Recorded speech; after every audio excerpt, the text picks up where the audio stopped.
one, actually both of them are stream favorites. I'm looking forward to this match. What about you, Tom? Love it. Kruleboyz potential first 5-0 of the edition.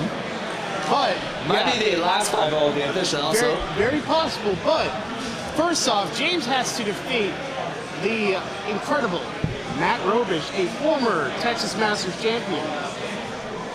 So this is going to be an interesting game. I went ahead and I got James' list pulled up for us here. So let's take a look at it. It looks pretty damn amazing. So he's playing Kruleboyz, Sun Faction Big Yellers, which gives him 3 extra range on his bow boys that he has 9-man unit of, double reinforced. He's also got Gobstrap, the mouth of Mork, the character Turkey. Right. That model is pretty interesting. It has some very unique applications in a lot.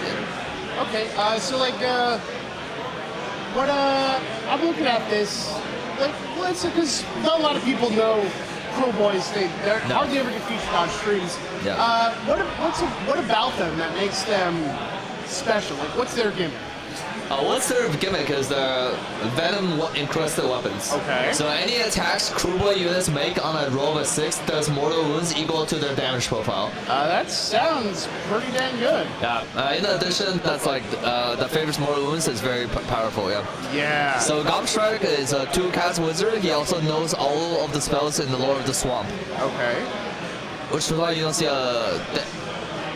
a spell chosen for Gobstrike. Okay. It's got a natural ward of a 6-up, and then every time he unbinds the spell, the caster suffers D3 mortal wounds. Alright. And he rolls a 10-up, it's D6 mortals. So, excuse me. And once per game, he can choose to unbind spells on the 3D6. Alright. So pretty powerful, can try to snipe out some wizards, they're pretty low. And the most important part of the Gobstrike is a Mouth of Mork ability. Alright. If he issues redeploys, you can reroll the distance. Very powerful. And if he issues Unleash Shell, there's no -1 to hit. Wow, that's really good. Yeah, although that one has limited applications because mostly you're looking for to roll some 6s to do the mortal wounds. Oh yeah, that makes sense. Yeah. But it's still good for that kind of like incidental, like I didn't get mortal wounds, but we got some good stuff going. It's also got a killer boss with a stab rod, which is trying to keep the bravery around because when anything unit flees within 3 of them, only 1 model flees. Oh, that's really good. Yeah, it's really good because the Kruleboyz, another issue of the Kruleboyz is the low bravery. Yeah, as a work army. Yeah, I mean that's true for all work armies, so this helps with that. So let's look at. I see Egomaniac on the command tree. What does that do? So it gives him so the Snatch Boss General has the command trait Egomaniac. What it does is when it suffers a wound or mortal wounds on a 4-up, the nearby gut rippers can take it. So make it so the Sludge Breaker Beast can be positioned really aggressively forward. Well, that's good. And I'm looking at his list. He has 148 runes is what his list says. Yeah, and 40 gut rippers, so actually pretty like a little beefy for what you see from Kruleboyz. Yeah. Usually you see a lot more bow boys when the people playing him. But he's chosen to go with more staying power effect for what it's worth for the Kruleboyz. So Mork's Eye Pebble on the Sagra is once per battle. He can give all himself and all friendly units within 12 inches of 5-up ward until the next phase. So it's a good anti-shooting technology. I'm guessing Mount Trait Smellian on his general is like a -to hit or something against him or something. Yeah, I believe is if the general did not charge, he gets everything around it gets -1 to hit. Wow, that's pretty good. Looks like he's got a lot of good anti-range stuff in here. Yeah, Sneaky Miasma, he's trying to just stick the Sludge Breaker Beast into melee. Okay. And then just have it stay there. And then have a wound transfer off of with the Egomaniac and just like do a lot of mortars with the Sludge Breaker. Because what the Sludge Breaker does is in a 12-inch bubble, any mortal wounds caused by venom encrusted weapon gets +1 to their the damage. So what the combo is, the Sludge Breaker makes everything, the Boat Boys, when they roll a 6, they can do 3 mortals. Okay. Which is very powerful. And he himself is also very powerful at fighting. Okay, yeah. He's got 3 attacks, the 3s run 1-3 damage. The Talons, 6 attacks, 3s run 1-2 damage. Okay. And then the Bite, that's 3s 2s run 1, D3 plus 3 damage. Awesome. So, very powerful, can do a lot of mortal wounds, because everything I said that can, on a 6 gets additional mortals. And to round out the list, he had the Swamp Shaman that can make it Venom Encrusted Weapon trigger on a 5+. That's super good. Yeah, which does not get the Sludge Breaker benefit, but it's still nice to see. Looking at this, I see there are 10 Hobgrot Slitters. Are they there are they just your battle line filler? Yeah, they're just like a cheap screen. Okay. And then James has all the Gut Rippers and the Slitters in Conquerors, so they can take some sneaky objectives. That sounds pretty good. I know we covered Matt's list yesterday. Let's just take another look at it and just kind of remind people what we're working with here, Matt. There we go, Matt Robisch. Yeah, Robisch is still playing the same list, obviously. Yeah. He's got Illyrio, Arch Revenant with the Revive Artifact on the tool. Warsinger, everything that starts a movement within 12 of the Warsinger, Arch Revenant gets +3 to movement. And then he's got 6 Kernels with Sight, 2 units of 3 Kernels with Bows, and the Spice Swarm Hive. Yeah, and like Just a very lean and very melee heavy army. Has some spot removal shooting, but very different from the list Zach was running. Yeah, actually had shares no War Scrolls. Yeah, no War Scrolls. Except the Hive. Yeah, the only thing they it was the Hive is the only thing that they have on the list that they share. Yeah. Really, and that's very cool. And Matt's gonna be looking at the same kind of tactics exactly last game with fighting and attacking, and then getting out pretty much. But yeah, the players are setting up, and honestly, I think we're pretty much going to watch them do that. So let's go ahead and go over to the table. Once I figure out where that button is. Table? I know why it's not working. Yeah. Aha. Table. Yeah. There we go. But yeah, very interesting matchup. There's the shooting can be a problem, obviously, but we did not mention one more thing that Kruleboyz do.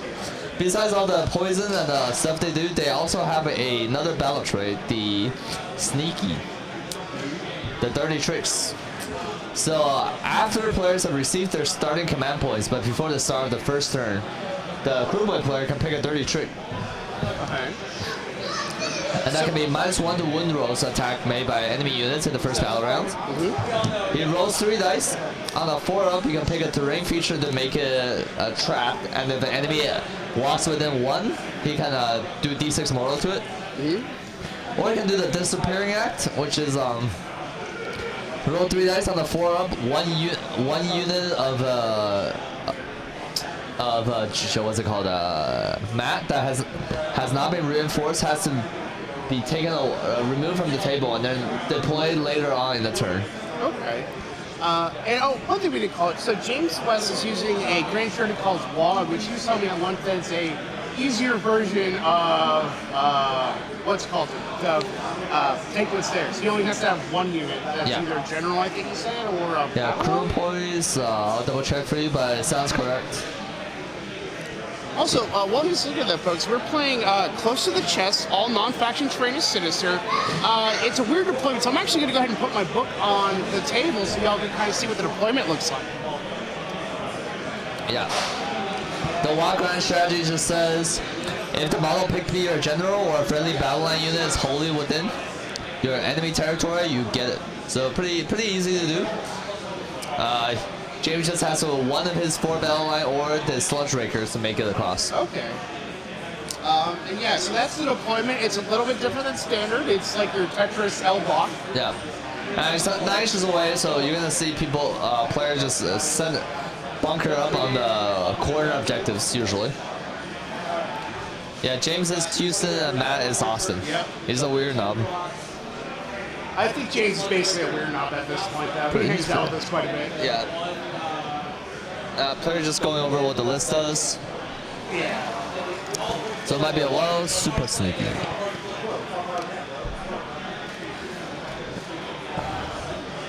It looks like, remember, Matt picks his 3 overgrown pieces, so it looks like we're going here, here, and here. Yep. And then he's got his, I don't actually think we've seen Ace, either Matt last game, or his first game, or Zach do the full 3-piece terrain. Yeah, I think Matt wants to do that because of the line side blocking against the Bow Boys. Yeah, yeah. He wants to hide the curl so they don't get picked up by the Bow Boys. On this, one thing about Kruleboyz are very spiky. Yeah. So like those 5s and 6s can just do up tons of mortals. And I was talking to James, like, well, what do you think your opportunity to shoot a Larial off the board turn one? He's like, unless Matt makes a mistake and gets that model too far It's very forward, difficult. it's not going to happen. Yeah, it's very difficult. So we're going to expect to see a Larial around on the table for quite a bit of time. And so, yeah, it's trying to figure out, like I don't know, like, how this is going to go. Let's see, I'm not too sure who's going to be going first here, as far as, or who gets the pick priority. Matt will have priority because Matt's a 1-drop. So Matt will probably likely give it to James and then see how that plays out. Yeah, that makes sense. Like we saw previous games, Sylvaneth giving the opponent the opportunity to come forward, get a little bit more in range, and then kind of play reactively from that. Also, like, not setting yourself up to get double turned, kind of a big thing.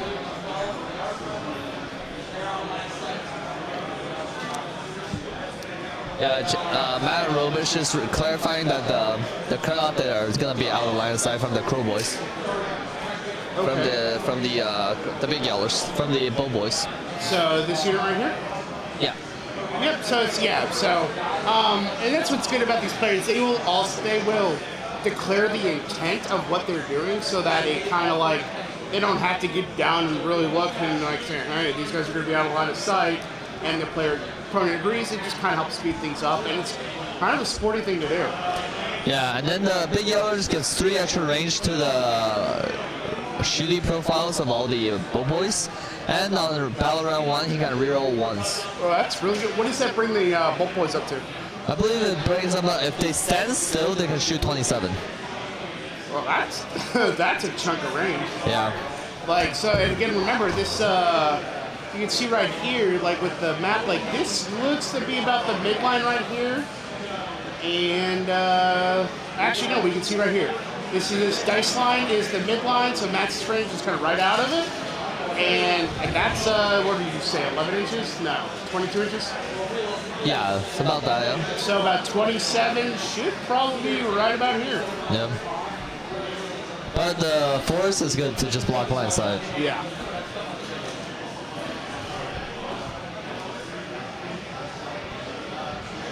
Yeah, 9 Bow Boys, the potential to do 2s, hitting on 2s base and then winning on 3s, and a lot more than wound outputs can be quite dangerous to charge.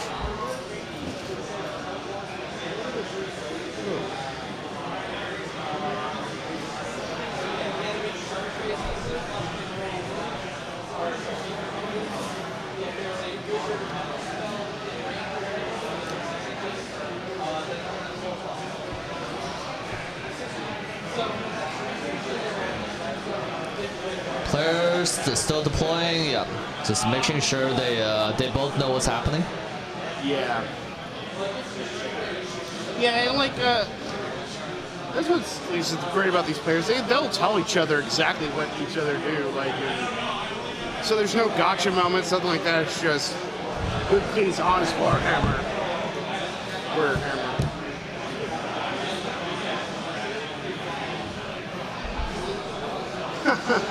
Oh, betrayal from the inside the club. I know, right? I don't know.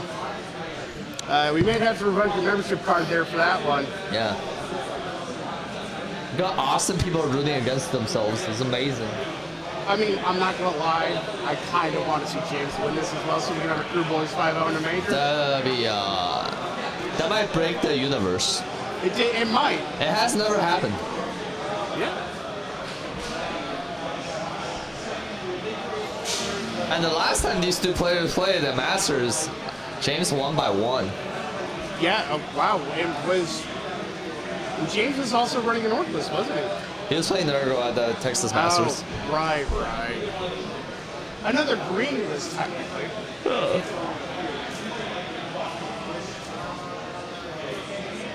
And hopefully we can, our pick rock got some good photos of James's army, because on his display board, it looks really good. Yeah, it's very even off his display board, but he did this cool like swamp house theme. Yeah. I mean, Matt's army looks great as well, but I'm pretty sure we've had photos of that up before.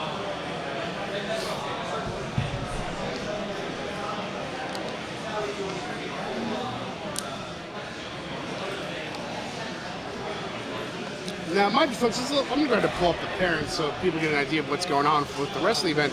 This is actually not going to be the top table. We felt this would be a much more enjoyable game with two good players that are fan favorites. Let's take a list. Let me go to BCP. So, table one, we have Kel, who is playing Night Haunt versus Zach, who we saw on the stream previously. Yep. Matt Beasley, which, do you know what he's playing? Legion of the First Prince. Huh? Legion of the First Prince. Yes, Legion of the First Prince versus Matt Taylor's OCR Bone Reapers. Table 3, we have Thomas Bailey versus Dimitri Hochard.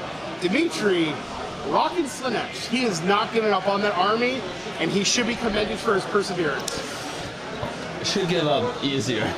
Yeah, like, he's definitely a true acolyte of Slanesh with all the beatings and pain he takes playing that army.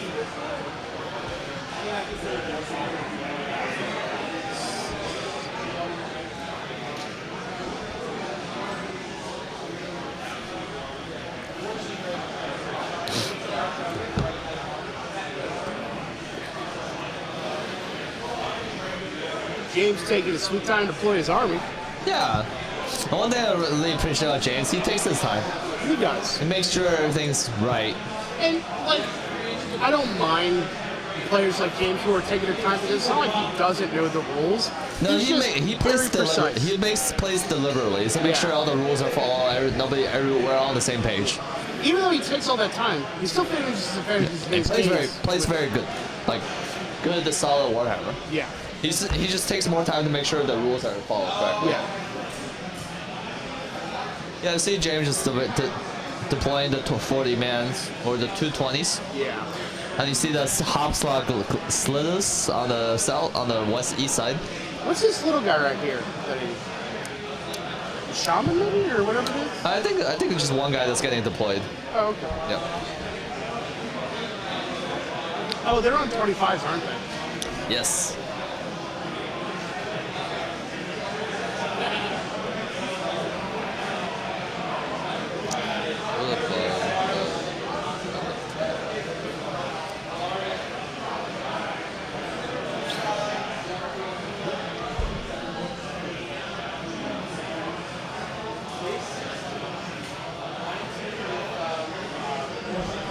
Yeah, we see the players looking at some third ranges for to make sure nothing terrible happens to a lot of things. Yeah, and it's always good to check, because sometimes it's like, oh, I'm totally out of range. And yeah, like, then you forget. My toe is in range. Yeah.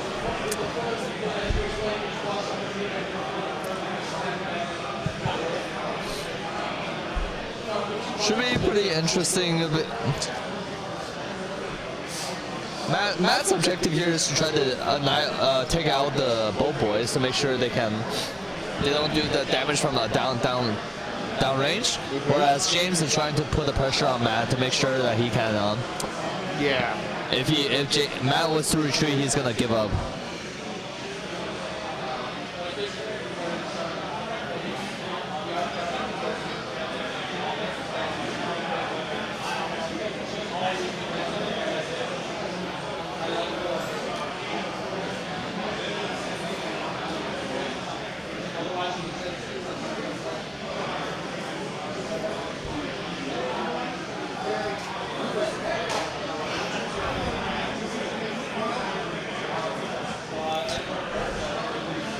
Yeah. Wonder what tricks James will pick. I'm sorry, say that again? Wonder what dirty tricks James will pick.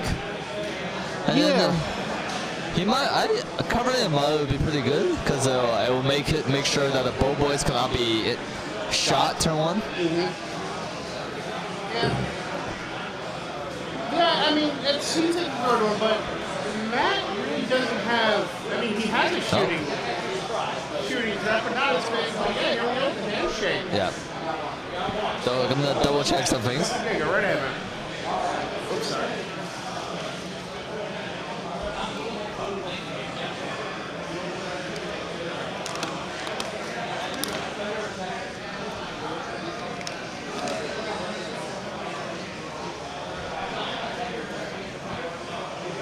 Yeah, you're a defender. Yeah.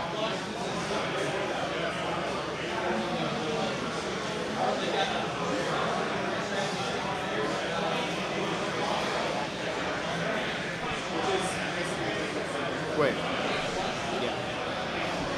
So Matt Robisch has chosen to give James the first turn, Okay. and then he has put out his target lock markers for the Heartwood bonuses. Right. And then so Matt's army will get +1 to hit against both units of the Guard Rippers and the Sludge Raker. Sludge Striker. Yeah. Is that this guy right Yeah. here? So he'll get +1 to hit against them in melee and shooting. Yep, and that's a special thing from Heartwood. Heartwood. All right, and then we have. Did James pick a battle tactic yet? Not yet. Okay. If Trent continues, it'll be against the odds. Yeah. And I believe Matt declared this as proving grounds, if I heard that correctly. I think he may have.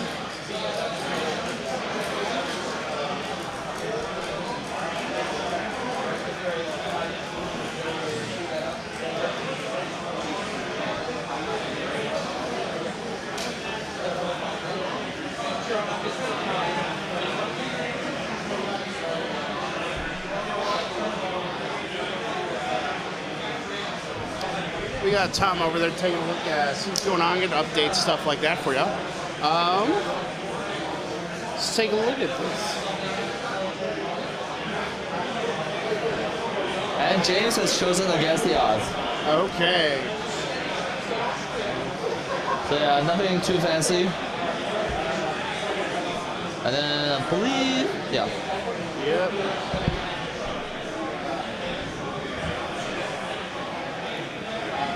Well, I think what Robisch picked is in this mission you have to pick an alpha objective. Right. So the one center, he's if James managed to score the middle objective, he'll get an extra point. But I don't think that's possible at this turn. No.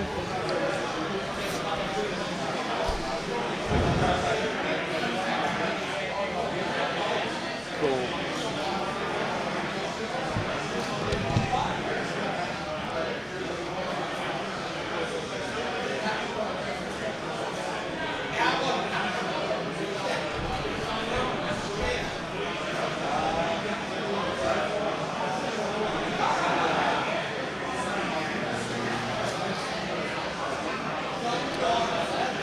James rolling dice for something. I'm guessing he's casting a spell. I didn't hear what it was. Yeah, he's got the whole lore to work with, and Yeah, there's a. we'll find out soon what they're casting.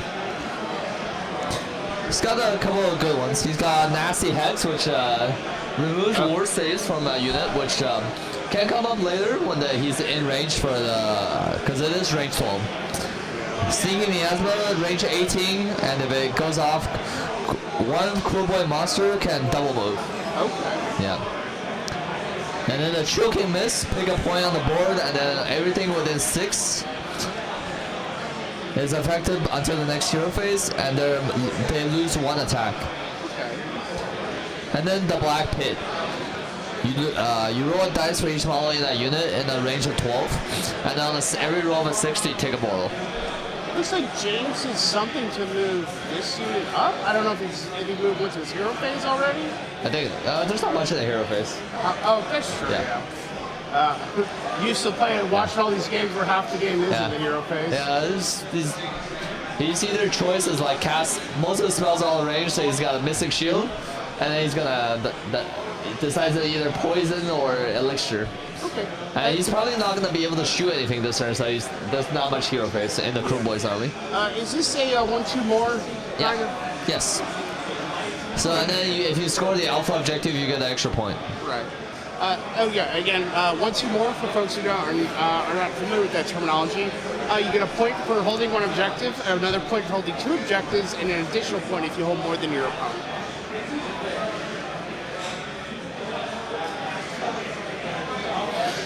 And the Kruleboyz does have a law.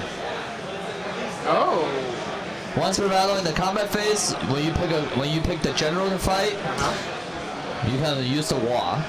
And if you do pick 2 other friendly Kruleboyz units holding within 18, and they all fight one next to each other. It's like pseudo fight first, basically. Okay, okay. So yeah, you see the bird moving over there. Gosrat making sure he's likely to be outside of unbind range, if I had to guess. Yeah. Yeah, like at this point, like, I don't know if James really needs to be too aggressive right now because... No, he's gonna get... He's already positioned himself to get 1-2 more this turn, so... Yeah, and his battle tactic is complete. I'm assuming probably here or yeah. here. Anything. And control range for objectives is 6 inches, so these guys are more than likely in.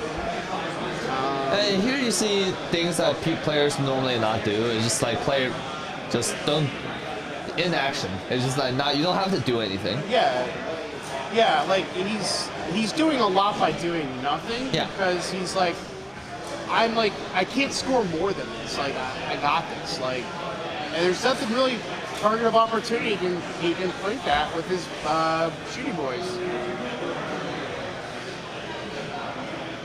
It's moving up. Yeah, just unpacking. Doesn't want to get pinned into his deployment zone somehow. Like, this is just standard, like... Yeah.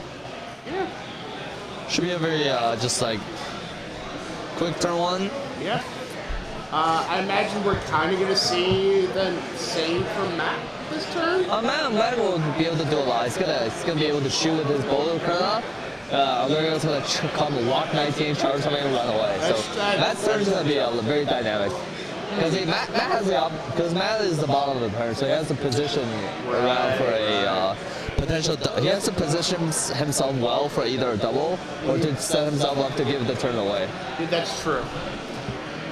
So James can just do this, can just set up, but Matt has to be the aggressor.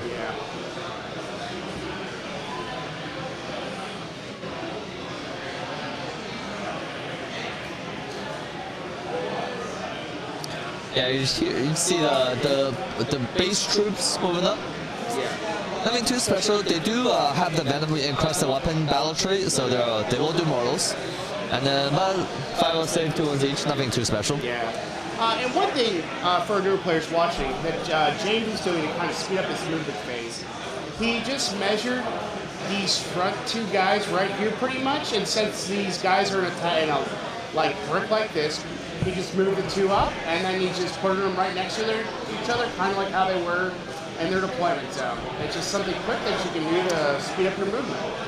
Yeah, the Kruleboyz walk can only be activated in the combat phase when you pick the Kruleboyz general to fight. Oh, that's interesting.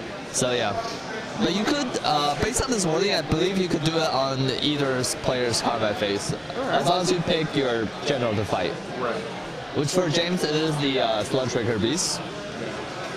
Which is actually very fighty compared to a lot of other generals you see people take. And thinking about it, like, so his big boss dude down here, the chicken or whatever, vulture, by not moving it, he's making sure Robisch can't use the overgrown piece of terrain for teleports. Yeah. And then another thing is because of the access to sneaky miasma, at any point he could always like cast a spell and then move in the hero phase. True. Sludge Raker does like slightly better job supporting, but yeah, in most senses it's a lot worse than Maw Crusher. With Egomaniac, the Sludge Raker is actually quite a little bit tankier than Maw Crusher, just because it has the effective 4 board to bodyguard to let the models around around they take hot damage. basically. Or these massive orc bodies. Yeah.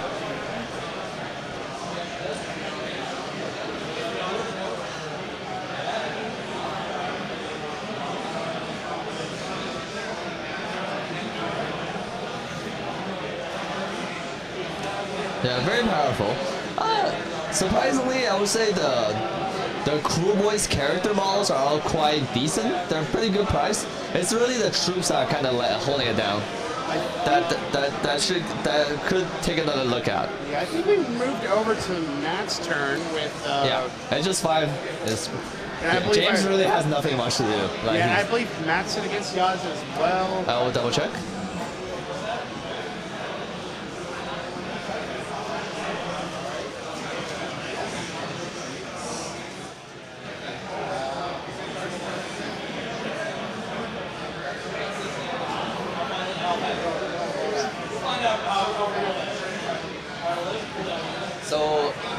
So what we saw just now is Matt has picked it against the odds, and then Matt went to cast a spell, and James used a once per game 3d6 on unbind to unbind it, and because he rolled a 10, Matt has suffered d6 mortals on Alariel. But at the end of her hero phase, right? She heals 2d6? She can heal a lot, so which is not the most relevant thing, but it's kind of funny. Yeah, do you know what spell he was trying to cast? That I did not catch. I believe it might be. He has access to his full spell lore with Alariel.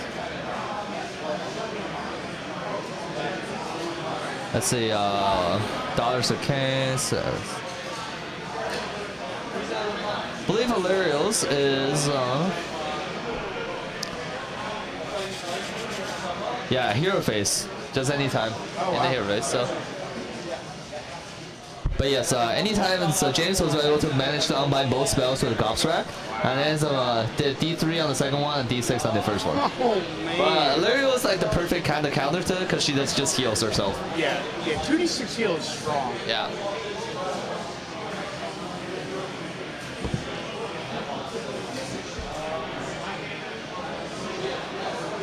And Matt tried to cast Mystic Shield. Yeah, every spell has been unbound by the Kruleboyz. yeah. And evidently Matt healed off the full 6 damage. Yeah. Hey, if James wins this, you're probably not getting made better. Maybe not. What's up? Like you gotta hope they keep tanking the stats, but yeah. Yeah, James is like, you know what? I'm just gonna play. It might just be too good already. Yeah. Yeah, and that's it. We're in the movement phase. Yeah. Wow. Well, I mean, unlike Zach, Matt's hero phase is also very short. Yeah. It's 1 wizard, 3 casts, and that's it. Yeah. Kruleboyz Cavalry. That would, what would that be, like Swamp Toads? I don't know, since Nerdle used to have that with the play codes of the... Yeah, some swampish creature though. Alligators? Gator Warcraft. That would be pretty good. That would be pretty high. I would be 100% on board with Gators. Yeah. Gator Chariots. Yeah. Yeah. Oh, I agree. Kruleboyz could still use a big buff, but yeah, they're slowly creeping it in. Like they made Hop Slow's battle line, and then they made Grinning Blade slightly better, but yeah, they could definitely use more buffs than that. Yeah.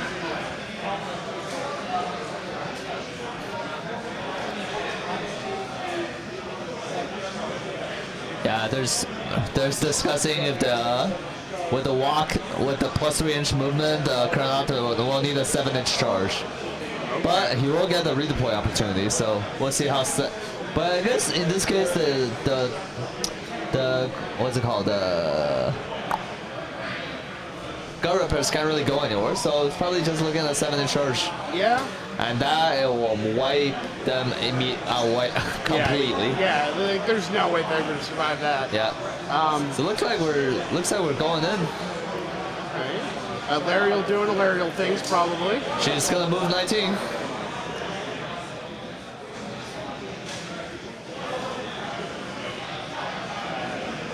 We're looking for a proxy base currently to see if she like fits. Yeah.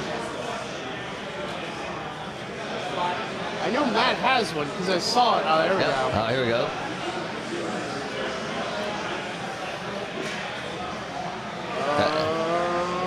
Oh, yeah.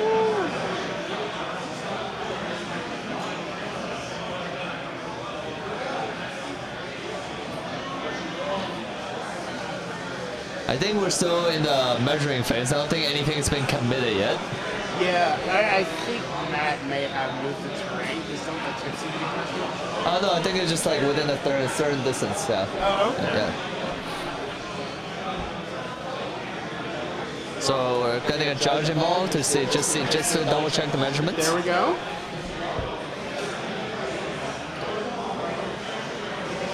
Yeah. That's an excellent question. Evidently, from what it is from what Grigar was saying, you're actually seeing if the model itself needs to fit or just the base. Oh, interesting. Yeah, this is interesting.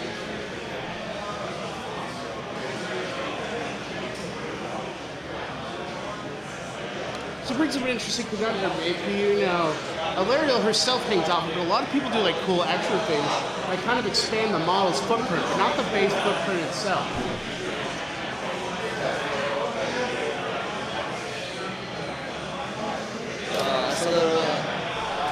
So the judge said if the model fits, the base fits, then the model will fit. So, Okay. so I believe Alariel can move there. Just now the question is, will Robisch actually does do the move?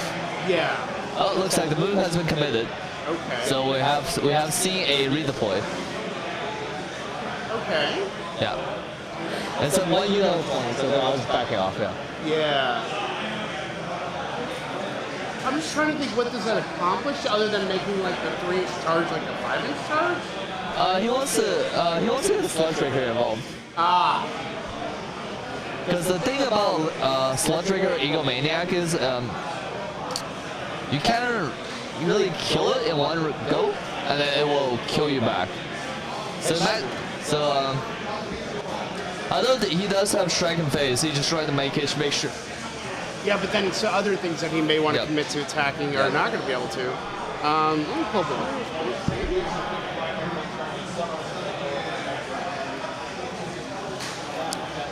We'll be interested to see what Matt decides, Robisch decides to summon. Yeah, I think all weekend he's been doing those tree revenants. Yeah. In this game, I wonder if he's going to keep up with that trend or he's going to do something different. And interestingly enough, Alariel's attacks are all 1 inch. So, and I believe this was it a Sludge Drake? Yeah. Draker? What's his attack range? I believe it's 3. So yeah, so he can go ahead and hit over his lads there, where Alariel can't. Like Alariel will just have to hit the boys. the chaff, yeah. Yeah. Yeah, we got our Scythe Hunters moving on over too. Yeah. Still intending to be just behind the woods so he cannot get shot by the boat boys. Both boys are right On the, here. yeah, on the hill or in cover. Will be interesting. Those 3 bow hunters should be enough to nullify those hopgrass slithers. Yeah, these lads right here. Yep, and then the.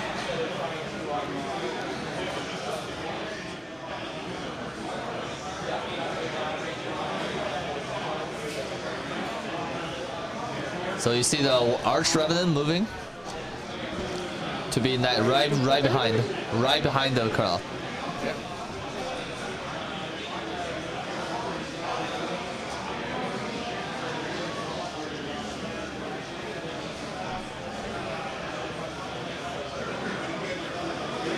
Checking some range. It's probably gonna start poking some. Might put some damage on Gob's rack.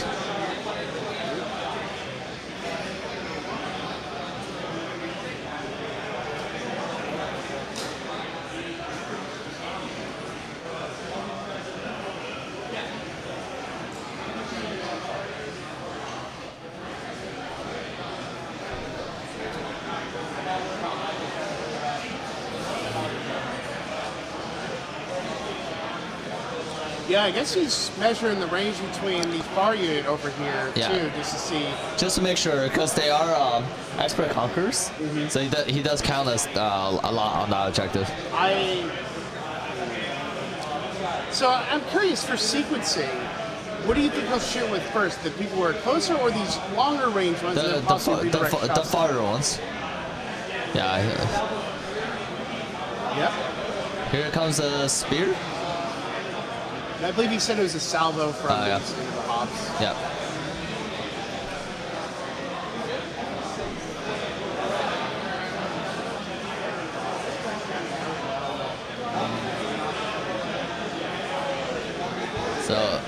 So no attacks or force. Nice. 2's a wound. So 6 have died. That's pretty good. They are 2 damage each. Yep.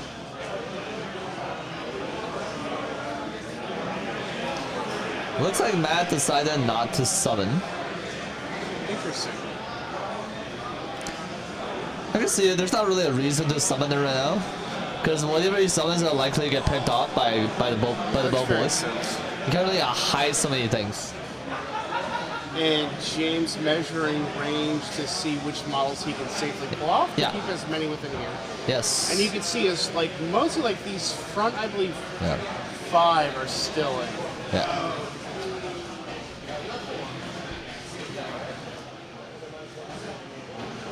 So 4 left. 5? Oh, there we 4 go. left.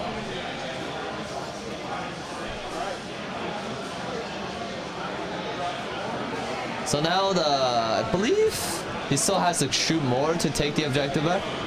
Yeah. Yeah, same target. Yep. So still 4s. 5 hits, it looks like. Yep. It looks like the end. Yep. We're at. Boom. They all died.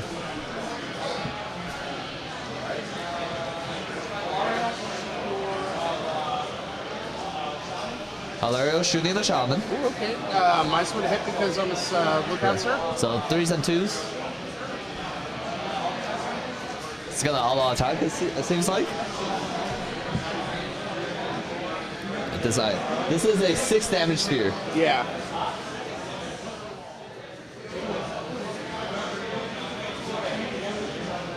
The shaman has died. Yep. Got speared.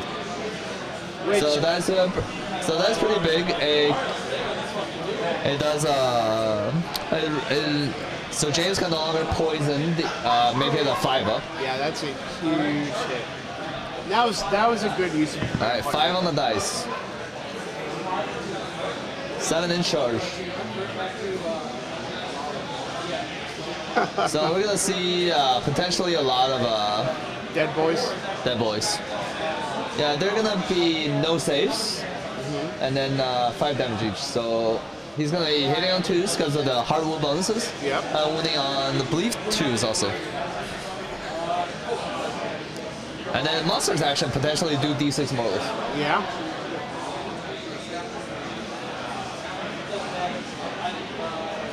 What do you think he's going to do for his monster's action? He might do the D6 mortals, honestly.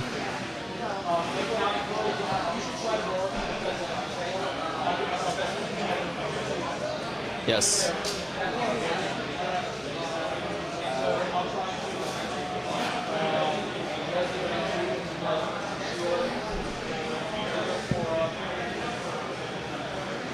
Good. We get the roar. Did you catch the target of the roar? Yeah, the unit in front of Okay, the there's filter. engagement. Okay.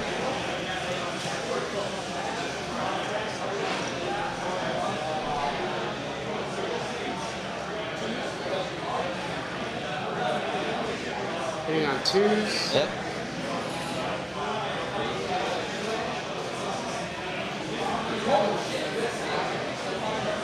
So save 2s, so That's only 5 damage going through. Only.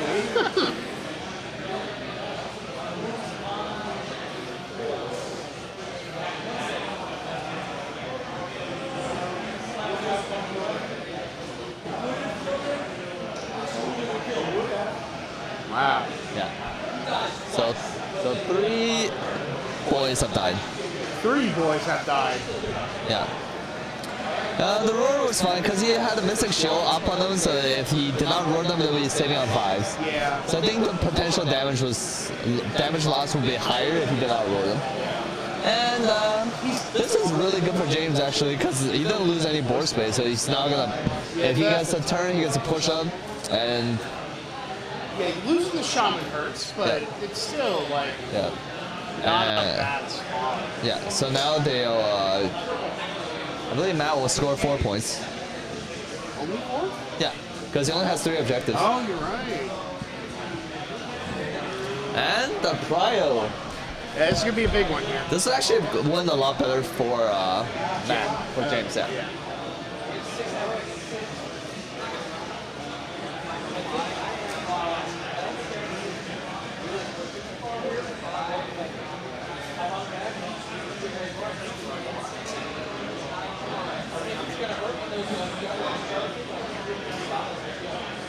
So yep. So Matt has determined that he can't really stop the boys from charging even if he takes another turn. Yeah. So he's giving it away and then giving himself the potential double to retaliate more. Yeah, that's pretty good. So it's James's turn again. I believe that was a command point roll. Yep. I'll double check what the with the tactics and the alpha is. Alrighty.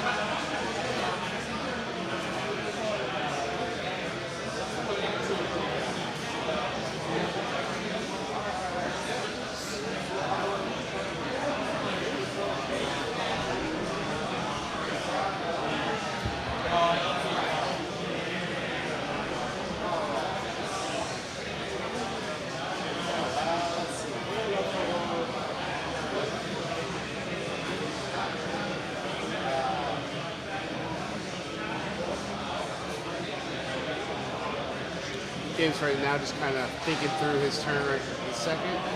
I believe Matt chose this down here to be the alpha.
Players, I think, just confirming the exact wording in the Journal's Handbook for the scenario, since it is, I think it's the alpha objective. It's like at the start of each player's turn instead of the battle round, so just trying to figure that out.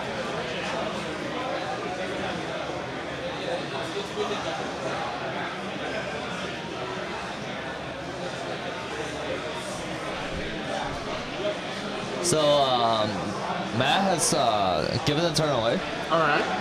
And James has chosen Desecrate the Land on the Wildwoods. Okay, Desecrate the Land on the Wildwoods. And the alpha objective is under Alario. Okay. Yeah, I agree. So they clarify that amongst themselves.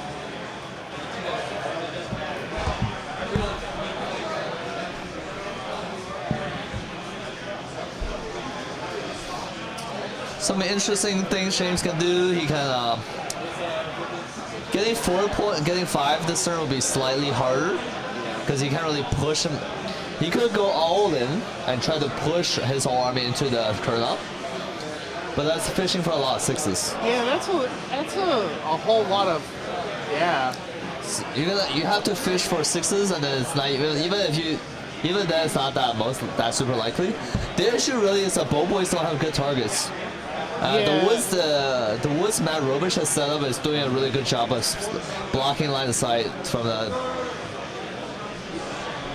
Can he use his the monster's action to destroy a piece of terrain to negate the line of sight blocking there? I don't know, but I'll have to double check. I'm curious what that token is. Yeah, let me go ask him.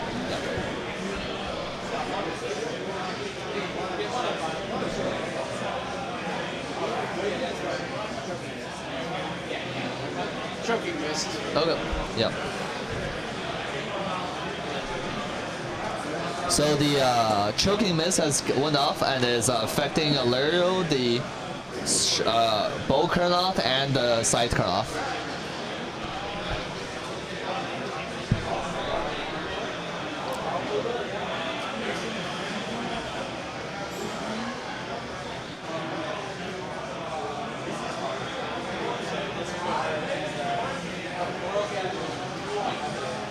Spells.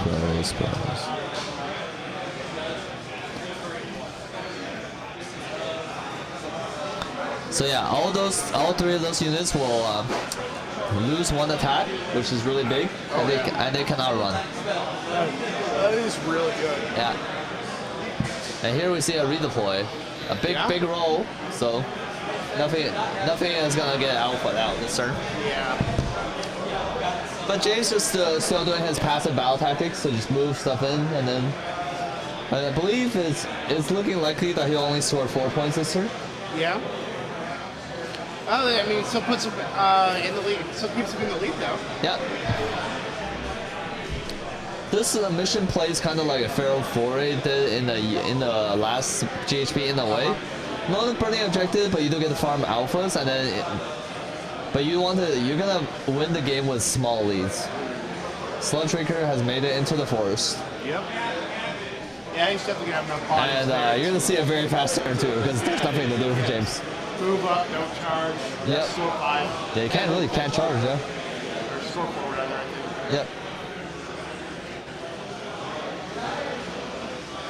Like, it's unlikely for this game to take very long, because just how these two armies plays. Yeah. I mean, not very long time-wise. We're probably, turn 4, maybe 35? Yeah, you'll get it done time-wise really fast, I think, because there's just not much actions are gonna be taken. Here you see I think the bulb. Oh, these are so gut rippers. Did you slay the warlord back? No. You can slay the warlord, just gets called gaining momentum now. You can also eye for an eye the warlord. Yeah. Or this one's mine the warlord. You can slay the warlord 3 different ways. Is bring it down one? No.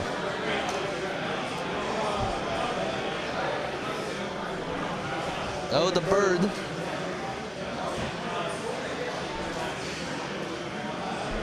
I'm thinking the Stormcast one where you pick a monster that's full and then you gotta kill it in one turn.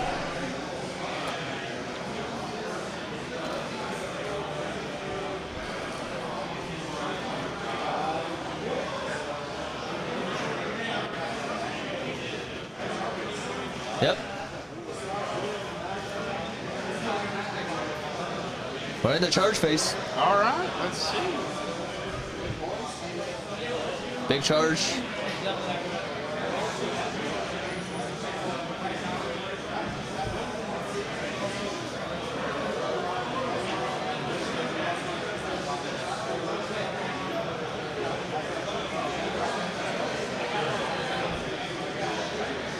We might have made the charge. They do get a native +1 on their banner. Or musician. Yeah, it looks pretty close. Oh, there we go. Remove the trees. So yeah, let's get those trees out of here. They've already been desecrated.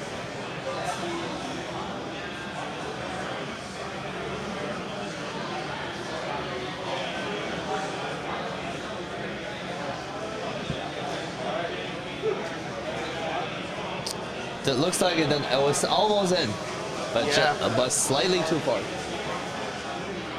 Yeah, look millimeters out. So now the boss, is he going? Nope.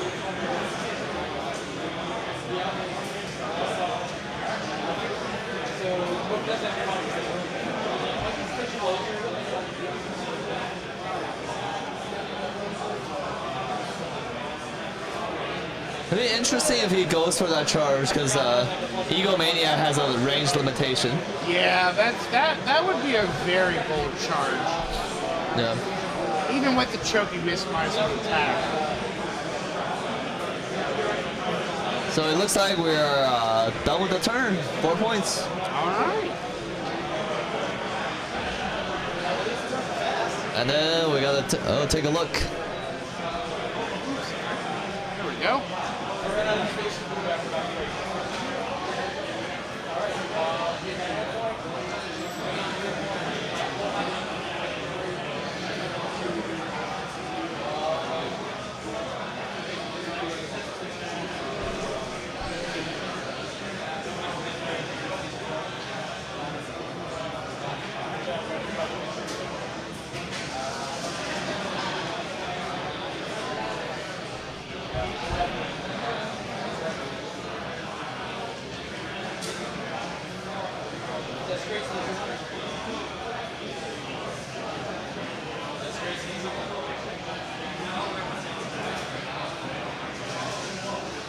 Sounds like Matt is also going for Desecrate. Not sure what he's gonna go for.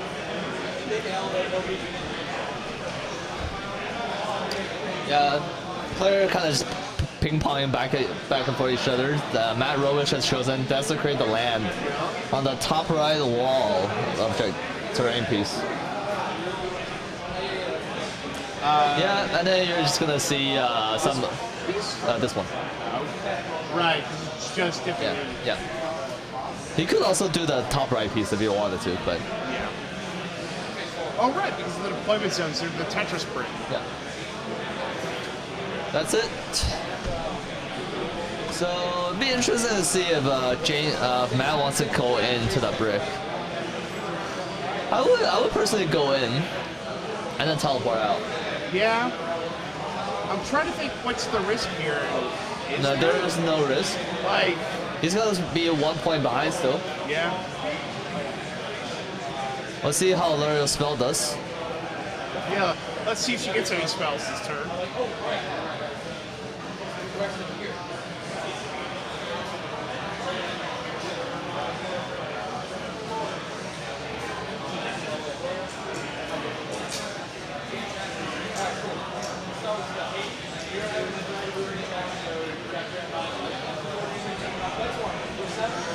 Spice Worm, first of cast.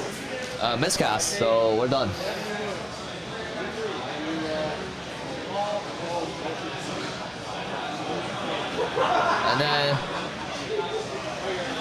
And that's the hero phase. Yeah.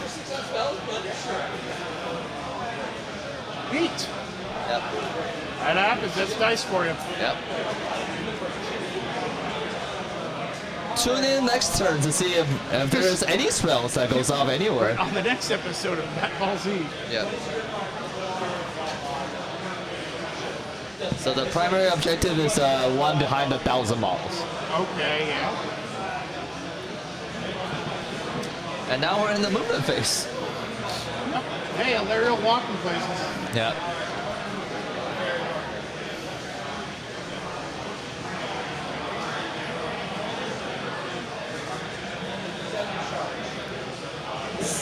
Looks like we're trying to hunt the bird. Yeah, just clarifying with his part, 8-inch charge, and Yeah. And that's the dangerous thing, though. Because if he redeploys, he gets to reroll the distance. Yeah. Yep. But then he also gets up that objective. That is true. We'll see how he wants to play it.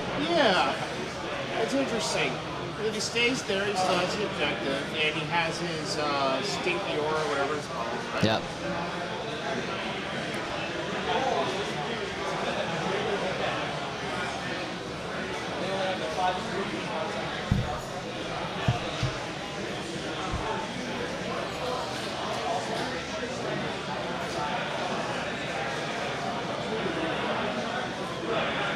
It's like he's measuring the measure Outside of that, yeah. for the redeploy. Yep. I think James made the right choice there to not send the bird away. Yeah. It's not a guarantee he makes the charge. If he makes the charge, he might still live, and then might as well attack. Yeah. And he's still up by a point at that point.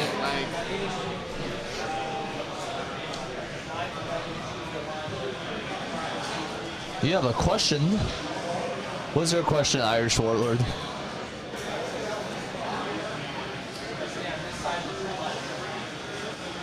I agree.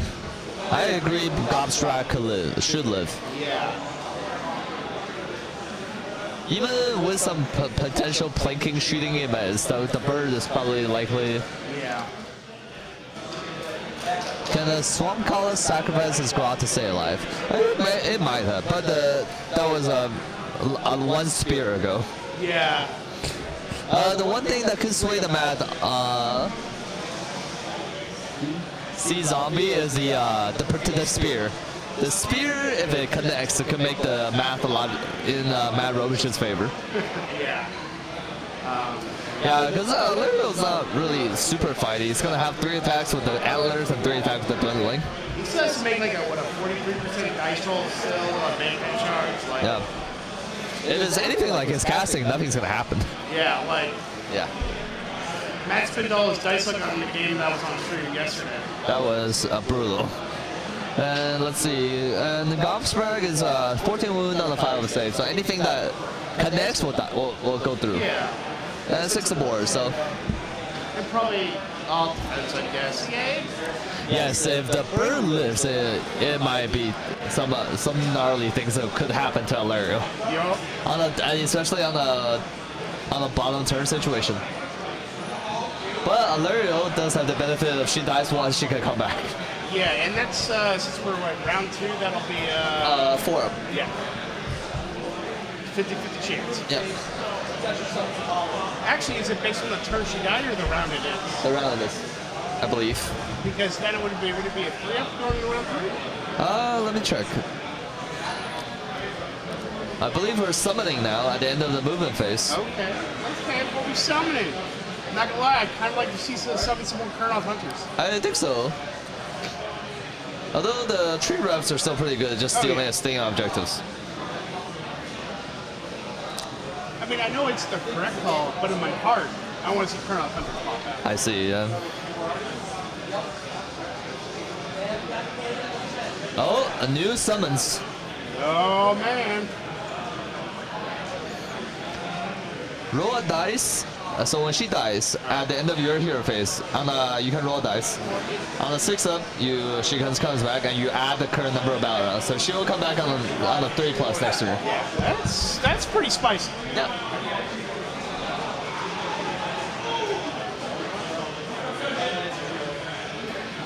Ooh. Senor Arboreto is coming in. Well, what is it? Golpa de Dramatico? We are now an international stream.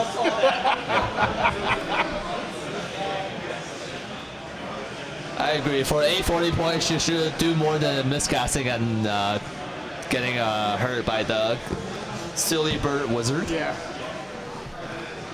In the battle of old orcs on birds and life god, the birds is currently ahead 2-0. Yeah.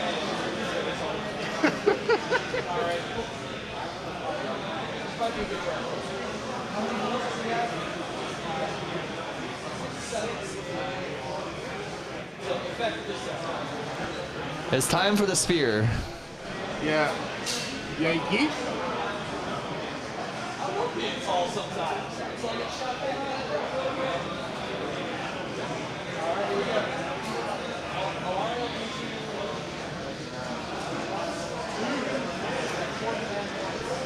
Matt does have 4 command points. That's a lot. All attack. Yeah?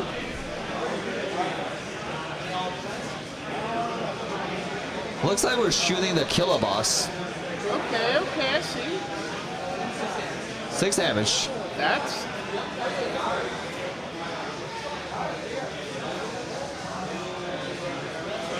Did he just save? Yes. Oh, Blocked. by the shield. I gotta say, like, Matt's spears don't ever work. Yeah.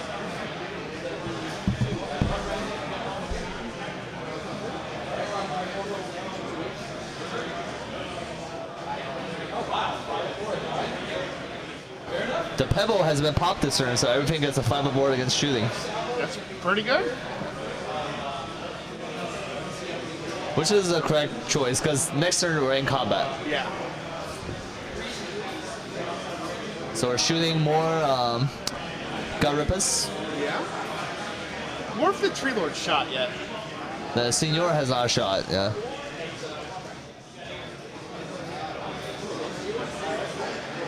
Alright, 5 aboard. One orc has died. Yep.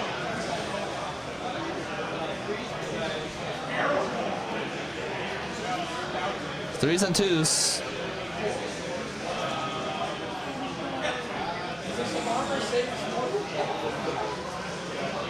So 4.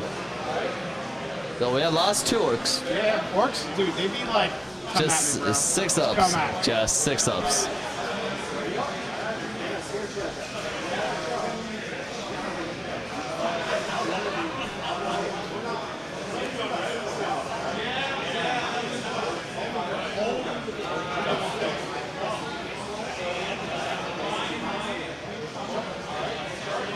We're charging.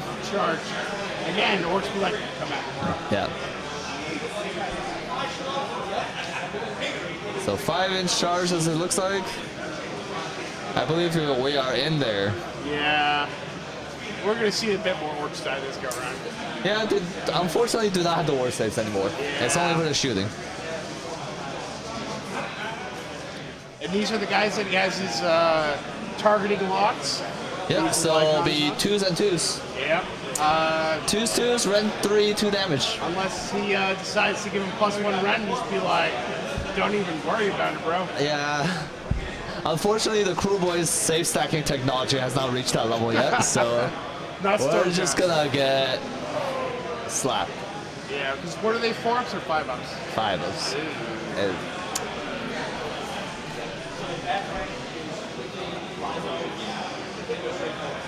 So everyone's gonna be able to attack? Yeah, he said it quicken, so you got +1 range on him?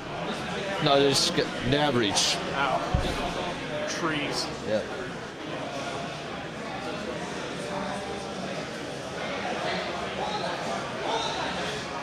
Oh, chasing range on the big lad there.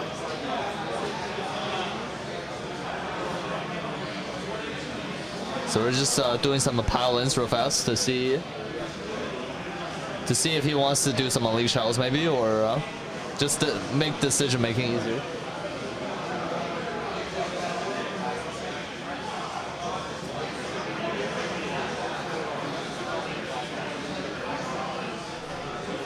So it looks like we might get all of them. Does Matt want to charge Valerial this turn? Oh, he might. Like, because like might, but like he can, then he can't like bamf out his dudes. I don't know. So we did not charge. He did not charge. Okay. Yeah. Lario, ooh, rolling the charge. All right. Let's see.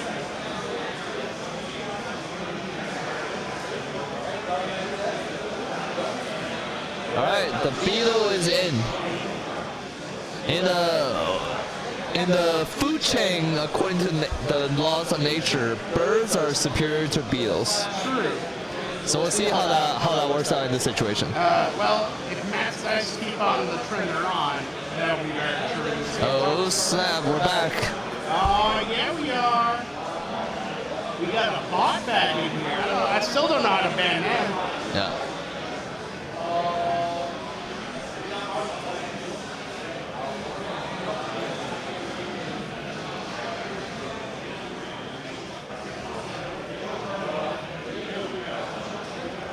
Aha! Alario has been roared, whereas the beetle has dueled the bird. Titanic duel. Birds like rock and root.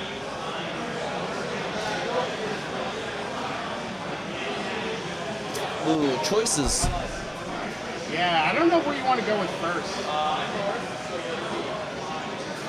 I think So he's picking Alariel. Alariel's coming in.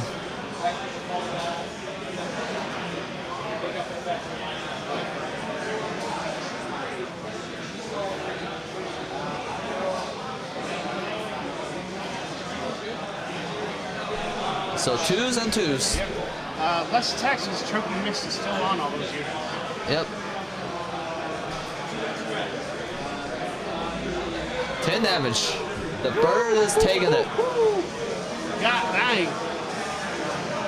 So you take 9.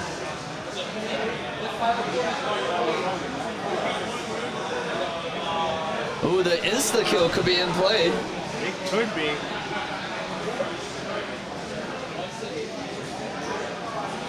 Made the save, so no insta kill. Oh man, that would have been nasty to see.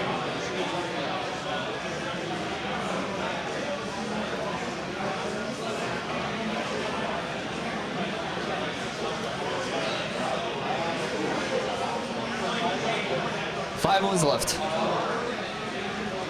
The bird has lived. Ooh, now we're Yeah, now this we're is a striking. hard choice.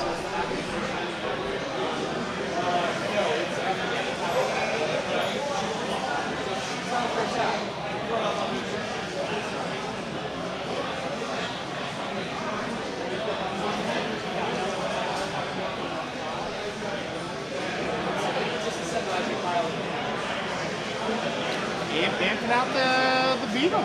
The thighs have left. Yep. But we're now at the mercy of rolling 6s on God Rippers. Yeah. Let's see, what weapon did James choose for his God Rippers?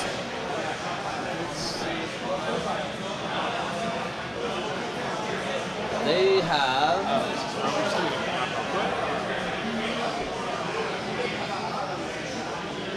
no choice. Alright, cool. All right. Believe they might be spears. I mean, destruction, chaos.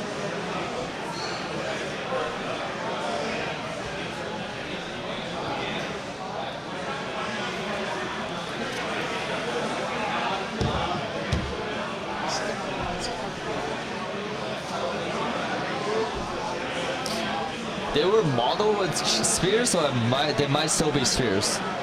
Because last edition, pre-Galatian Vest, the wicked hackers were not very good. So damage 2 on the Venoms. So every 6s he rolls will be 2 mortals. I think he's gonna get most of it in. So on average, he's probably gonna lose 2 Carolot Hunters, which makes the coherency thing a lot easier. But this is very spiky because there are 2 attacks apiece. It looks like there's at least 10. 21 attacks, so we're looking at 2 dead Carolot potentially.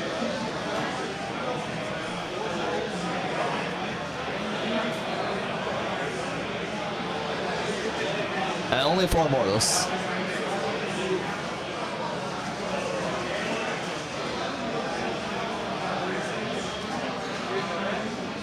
Three saves, no rent. So 1 Carolot died.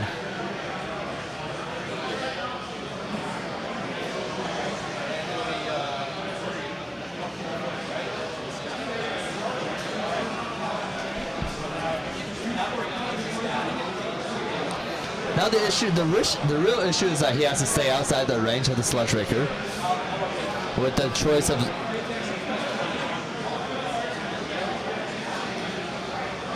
So it looks like it will be 4 Carolot, it'll be 12 attacks. 13 attacks total. 2s and 2s.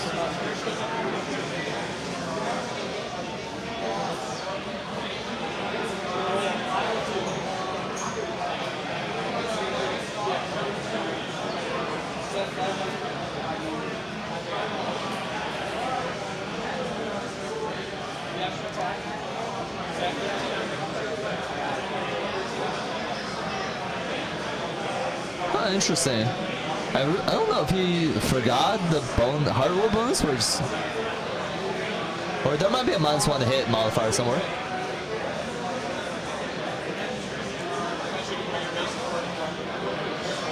So I felt pretty safe on this one.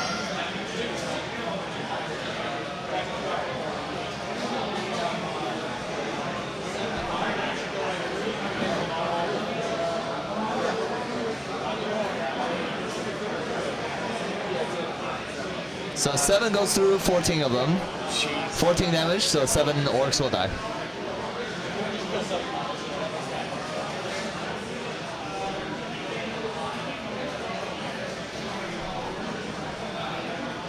Overall, not bad.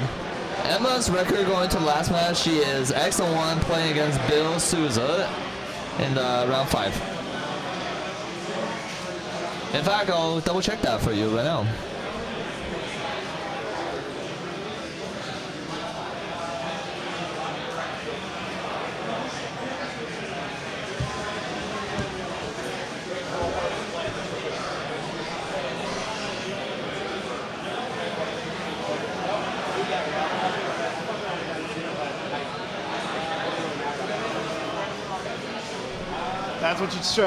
That's what you appreciate, Tom, about their Squirrely Dan?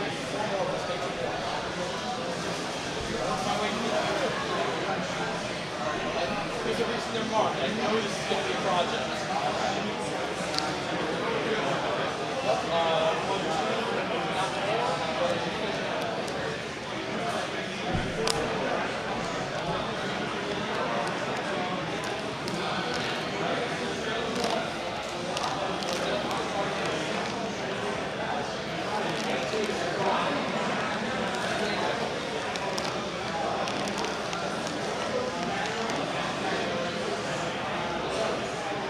I believe that was a priority roll.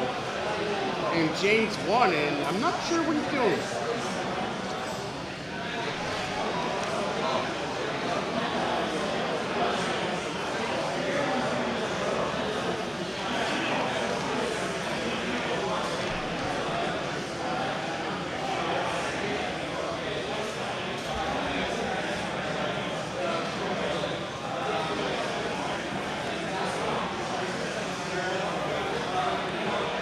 James has one pile and has chosen the Kruleboyz tactic. Okay, what is Take it? that, you suckers. Okay, and Max scored how much last round? 4. Alright.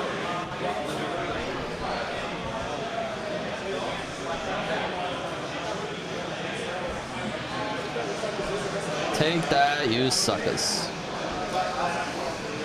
You complete this tactic if the following 2 criteria are met. At least 10 wounds or mortal wounds in any combination that were caused by friendly units are allocated. Okay. And fewer than 10 wounds or mortal wounds in any combination that were caused by enemy units are allocated.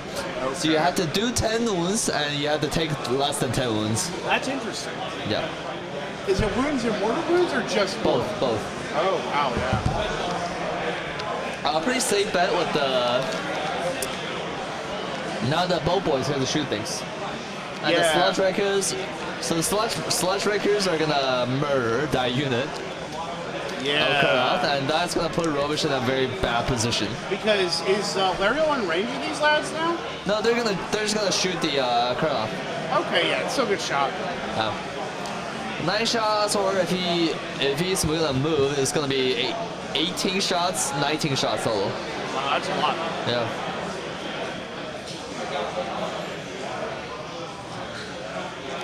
Yeah, I believe he's just gonna walk and shoot. Because the rend is only 1, so he's just really looking for the mortals. And 19 is a lot better for that. And they're gonna be 3 mortals a pop, so. Still not bad. No, pretty good. And then objective-wise, 3, 4. I don't think James are gonna able to score 5 this turn. Yeah.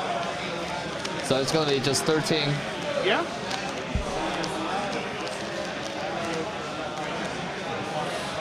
And Ilario is still sitting on the primary. Yep.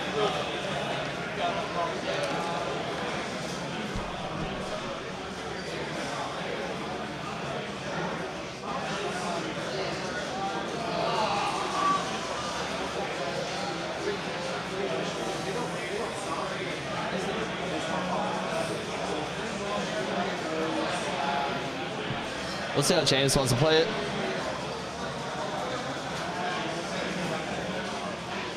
Here you really see the problem with the Illyrio build. It's just that your army revolves so much around Illyrio, so if she doesn't do a lot of her things, like the casting part, it's going to be really hard for you to get an advantage. Yeah, she really needs to be earning her points. Yeah.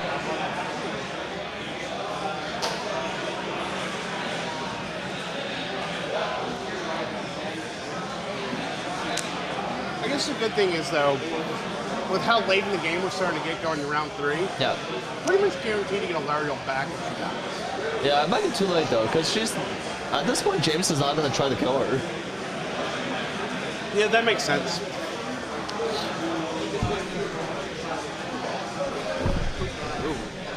Like James is gonna pick up the Kurnoth with a combination of shooting and sludge drinkers, and then and have a really solid board position. And it really comes down to Illyrio and bow hunters, and it's not gonna be able to shoot through that many wounds. Yeah. I wonder what the thought process behind summoning the Tree Lord versus anything else was.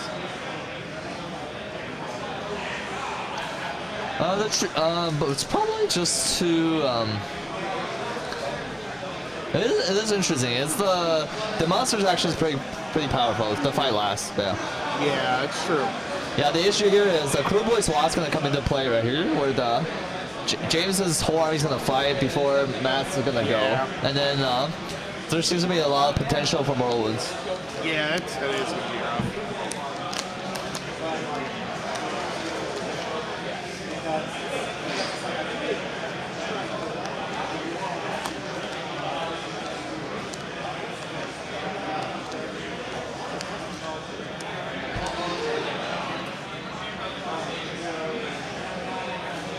Yeah, so the 3+ combat monster's action is quite good.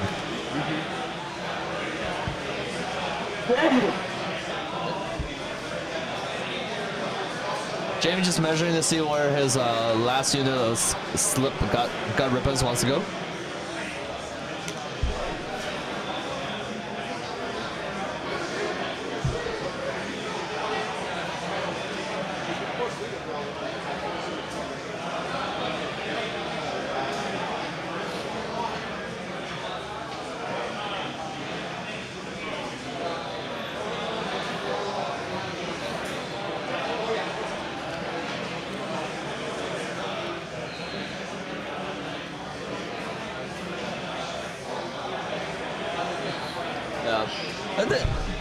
It is interesting. I would say with the prio that James just wanted, he's pretty ahead. Yeah.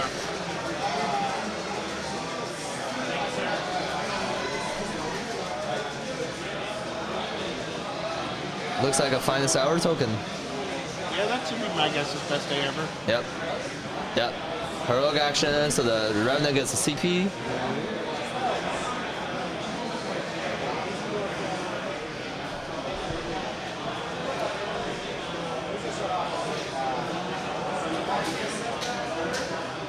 We're gonna summon Boggy Mist, the war score spell of Gobsprack.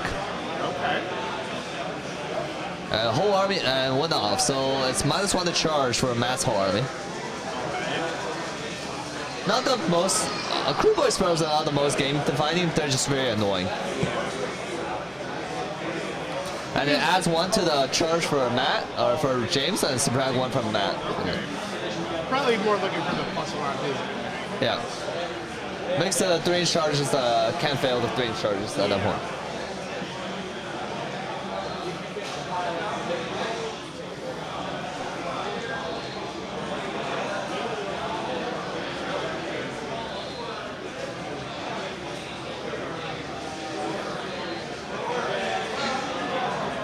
Arcane Bolt, just try to do more mortals.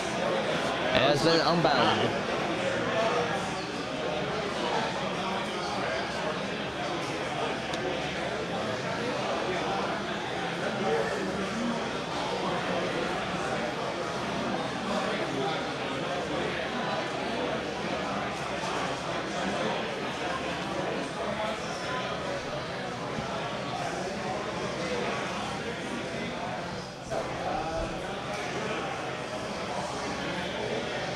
I believe we're going to movement phase. Yep.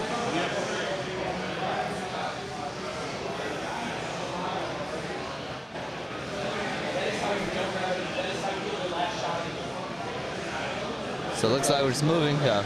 This game has been going at a very good pace. Yeah. We're like we're top of 3 and then it's only been like around. Yeah, it hasn't been that long. We started back up here at like 1:30, and then they really started getting playing around 1:40-ish. It's around like 1 hour 20, and we're halfway done. Yeah. Good pacing by the players. Yep. And considering it was about this time yesterday, we were done with 2 rounds, and people already were done with the game. Yep. We gotta see a redeploy from Robisch. Yeah. Just getting onto the objective more. Yeah.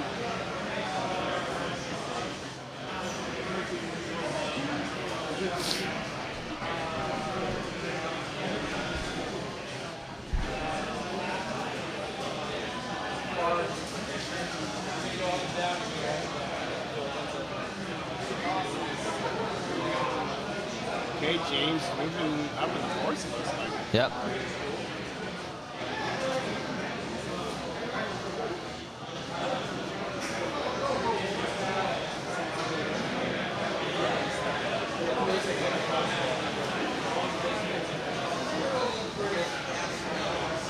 Checking range just to make sure that's a legal move by staying outside 3 inches of enemy units. Yep. And that Sludge Breaker is gonna do some major damage. Yeah, it The Swamp Gator. So just to go over his profile again, as it has quite a good one. Uh-huh. It's got 3 attacks, 3 inches, 3 turn 1, 3 damage. And then it's got the 6 talons, 3 turn 1, 2 damage. And it's got the 1 bite, 3's 2, so -1, D3 plus 3 damage. And then the 2 tail, 3's 2, run 2, 2 damage. Now all of these on a 6 will do additional mortal. Oh wow. So it'll be like, if the chain link grasping hook goes on the 6, it's 4 mortals. And so on. Wow. It's very nasty. Yeah, that's pretty good. And then once per game, after it fights, it can roll 2d6. If it rolls greater than the wound characteristic, it'll just kill you. So on against Karloff, on the roll 2d6 of a 6, it'll just kill extra Karloff. Oh wow. It's the snatch and grab, yeah. It's a pretty good beater. A lot of interesting tricks in James's army. Yep. And we're in the shooting phase. I think is that 2 6s I suppose? I think so, yeah. 6, run 1.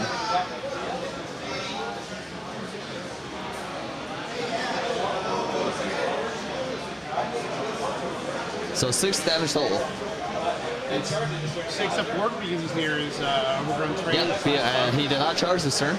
Yeah.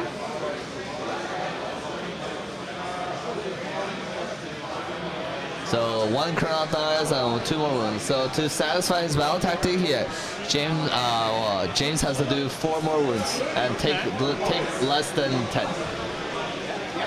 Yeah. 4 more.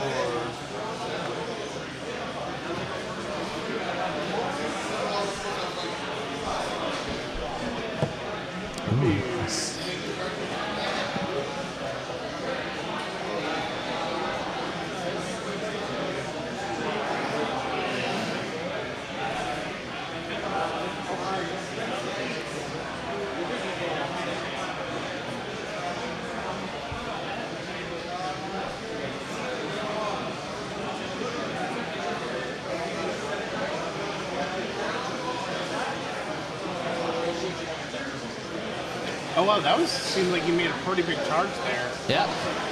Just There. plus they're got a +2 charge now because of the Boggy Miss and the banner.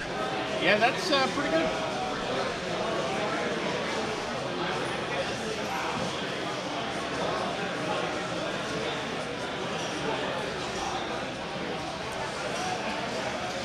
Yep, God Rippers charging in. Yeah.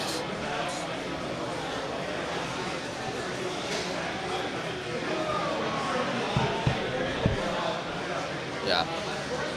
I think James is now very solidly just ahead. He's gonna take out. He's gonna take out 2 threats this turn, and it's gonna just come down to Alario.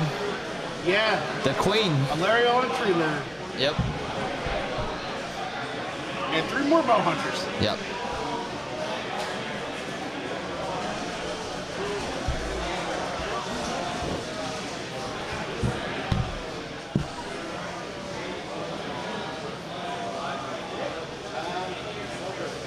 It's the boss. So Overwatch. Yeah. Unleash Hell. 3 hits. Ooh. So it looks like 3 mans, 3 orcs going down. Oh, 2. So total 6 damage or 4. So he can only take 4 damage. So this is very tricky. Yeah. The Raker has made it. I believe this is the turn to Wah. Yeah. Otherwise, I don't think if he doesn't well, he'll drop his battle tank. Yeah, he might, because the guard rippers up top could fail. Yeah. Yeah.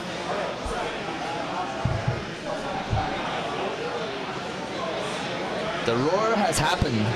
Roar Ubu.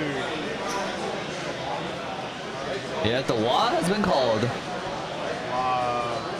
Well, what that means is the boss and the 2 units of guard rippers will fight before Matt's army fights. Yeah, that's really good.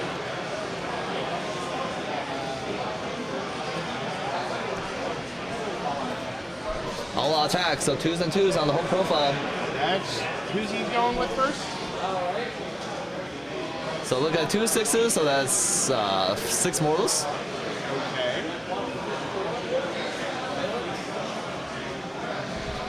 So that is a lot of damage right there. 3, 6, 9, 11 on the first profile. And this is the sludge dude? Yeah. 5 at a minus. So next one is 5 minus 1 on the talents.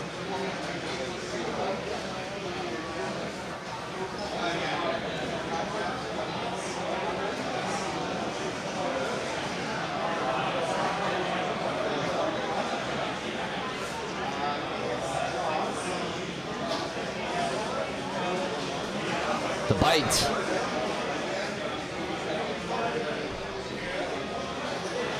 Another 6, does it look like? And then the tail.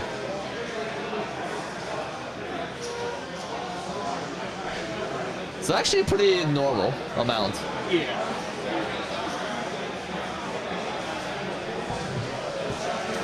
$17 damage. So, Matt just needs to make 15 6-ups. Probably a lot more, but yeah.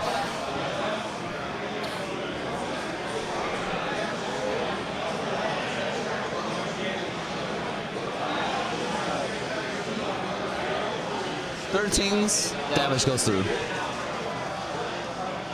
So, I think they're all dead.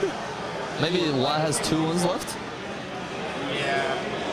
He definitely met the threshold for his battle tank on his end. Yes. Now So he's now he seems to not die. pretty much. And honestly, like, Here's the guard rippers. unless these roll terribly, They are only they're Ren 0. yeah, but they are fishing for, I mean, it's Yeah. by roll terribly 6. Yeah. Let's see, yeah, guard rippers. It really comes down to what the output of the bow curl-off is. Yeah. Let's take a look. Yes. 6 wounds remaining before he drops his battle. The bow curl-off are not very good. Okay. So it looks like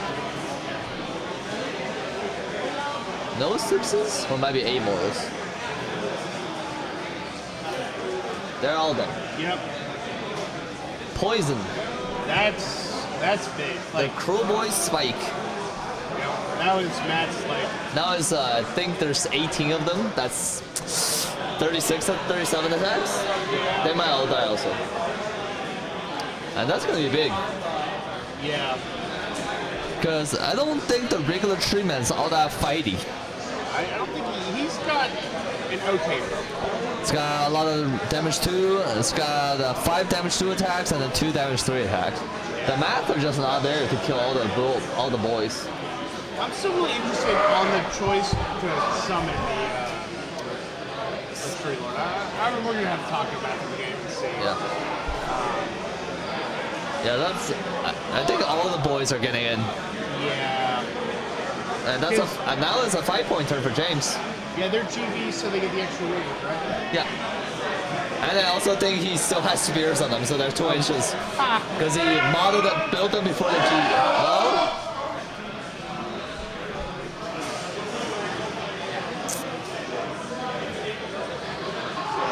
Yeah, this has not been going well for Matt. No, it really hasn't. I think they're still in the aura, so each 6 will be 2 mortals. Still hitting on 3s, but you don't really care about that part. Yeah.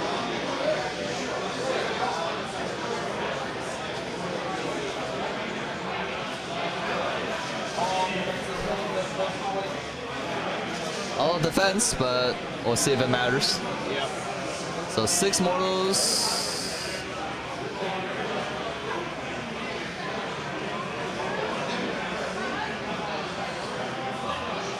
I feel like it should be more. Yeah, it's probably just rolling for 8 mortals. Yeah, that's good. That's cool.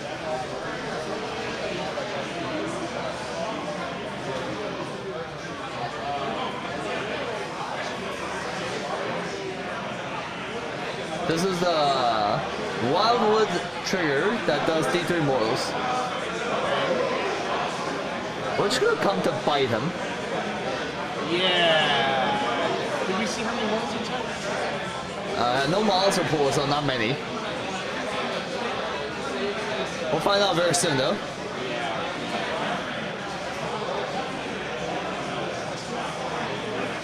So 6, 8 mortals have happened. So one colonel died.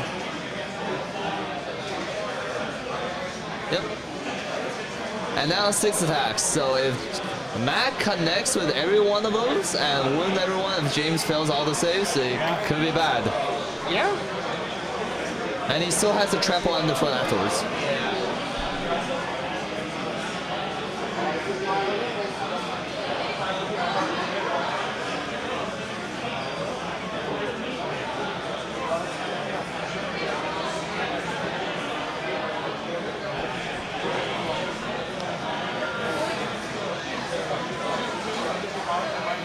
Twos and 2 still.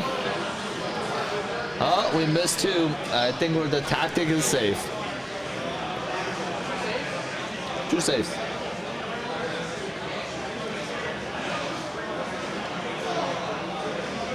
No, we lost order, so 6 total. Yeah. I think we're gonna get the tactic.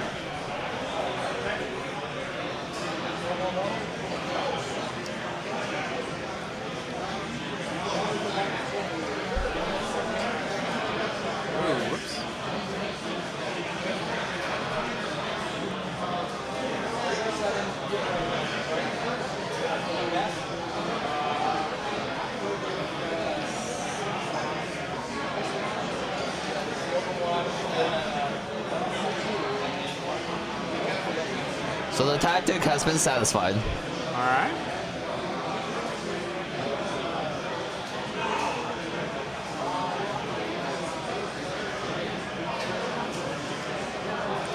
He loses 2 more to bravery, but because the battle tactic specifies wounds taken, Yep. so it should be still okay.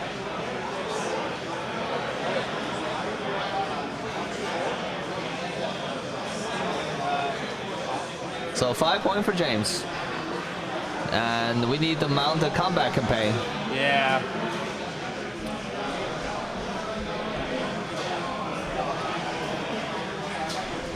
No, use the bathroom. Huh? Bathroom.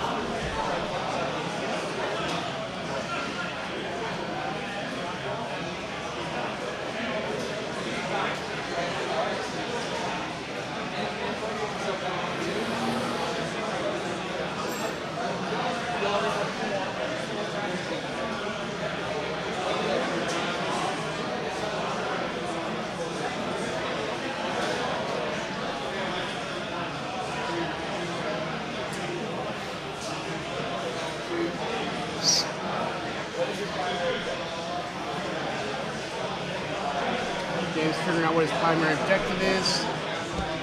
Following this one again.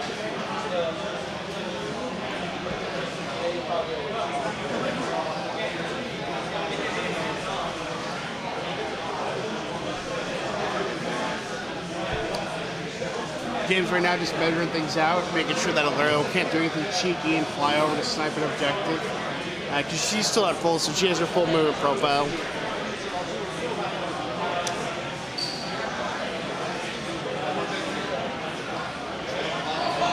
Matt confirming exactly how many models are within 6 of that objective.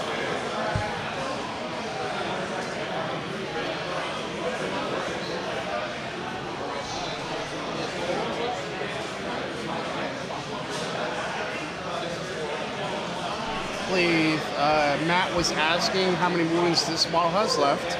I believe James said 5 with a 6-up ward. So Matt has a couple of options here. Like, he could try to get Alariel again. Back down here to take out this dude. That would give him this objective again. He could somehow try to go here. Try to get the prime objective, scored extra VP to try to make that comeback.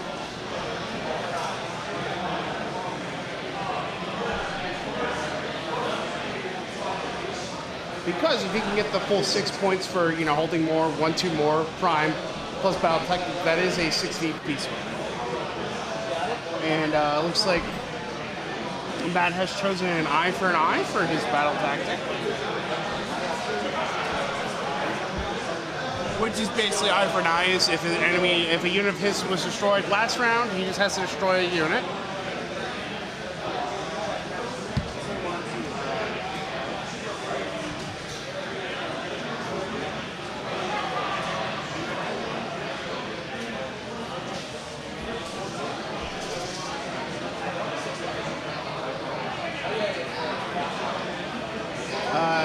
Looks like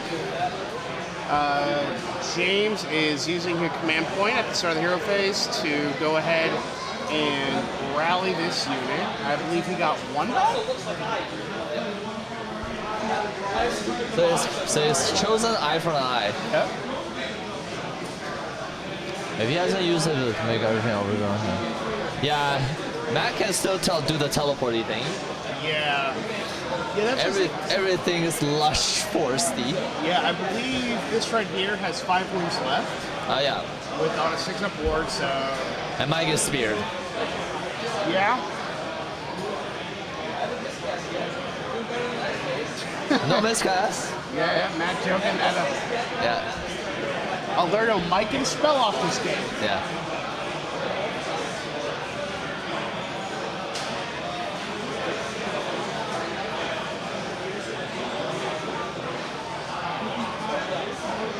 So Metamorphosis is the worst course, so it's just gonna. Well, Matt's gonna roll 10 dice, and then on a, believe a 3-up, you take a mortal. That's really good. Is it AoE or is it target? Single target. Do we know where he declared it as a target? We'll find out very soon. He's pointing this way. It's only range 18. Yeah. And then he will get to set up a woods. Oh, that's good.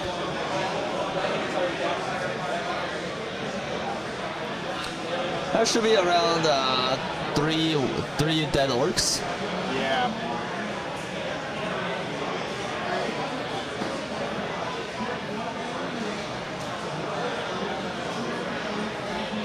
So it looks like that unit was targeted. 1, 2, 3,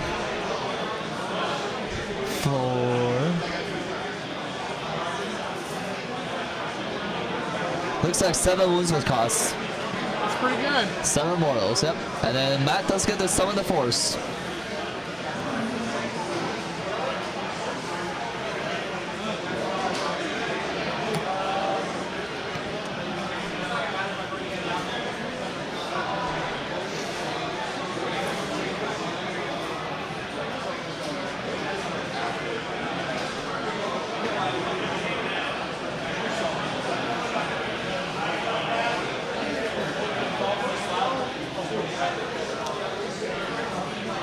Tree song, +1 rend. Yeah, yeah.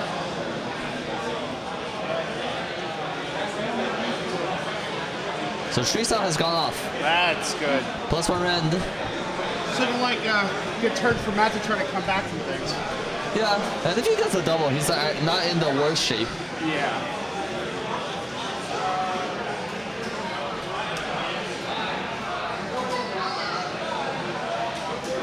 Oh, that's interesting.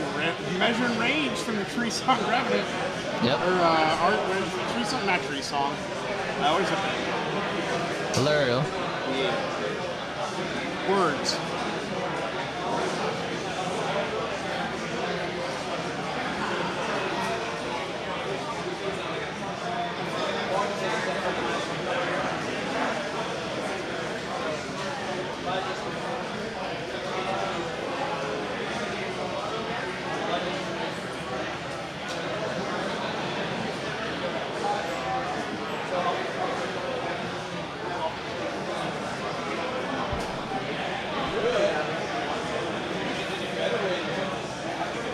Eye for an eye, so it still has to kill 1 unit somehow.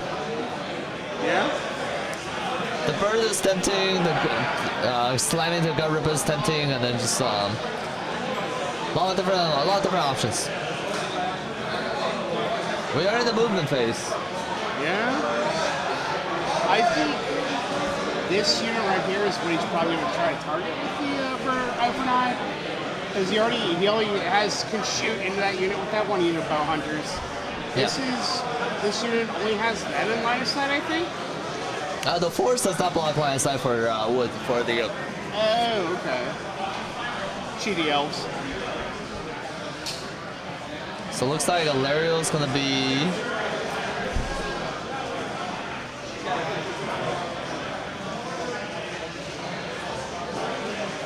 The Revenant going there to make sure everyone's in bubble. Yep.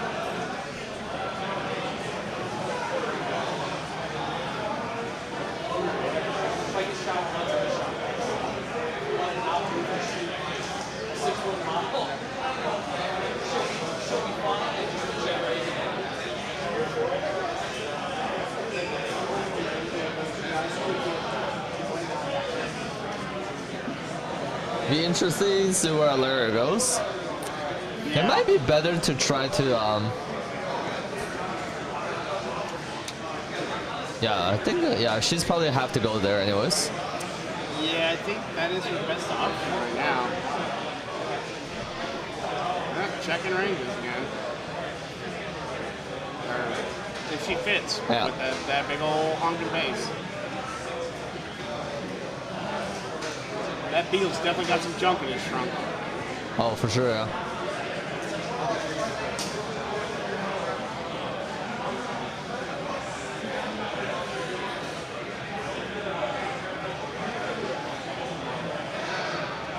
Yep. We're chasing the bird. Yeah, I mean, actually, Yeah, does he want to throw the spear at it and potentially kill it? Or do its range attack? Because then Hilario won't be able to teleport away. She'll be kind of stuck out there. she's fine there, actually. Okay. At this point, Matt wants James to target Hilario. Yeah. Yeah, you're right, because this is the bottom of 3, so next round's going to be coming on, what? 2 up. 2 2 up? up. Yeah. So at this point, you can just kind of be free with Hilario. Yeah. And then here's the tree, the Senor. Yep.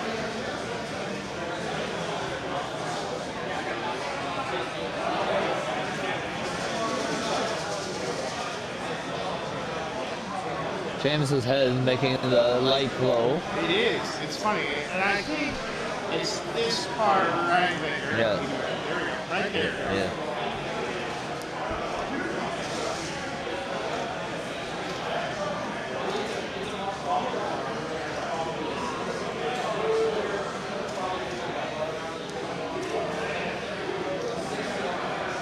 Six inch charge.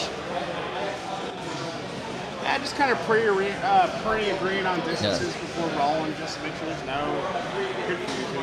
Yeah.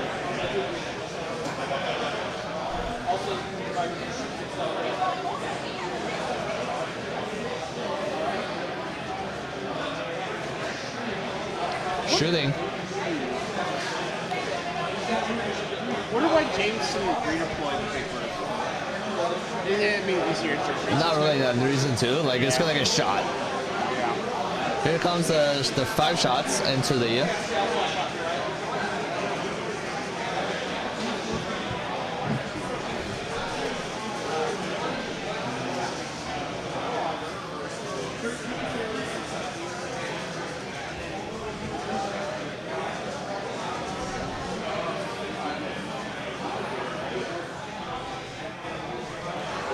You can pull this.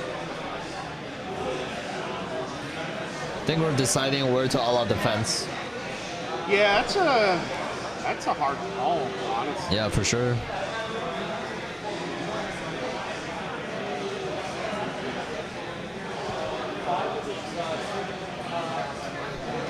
Try to decide the profile.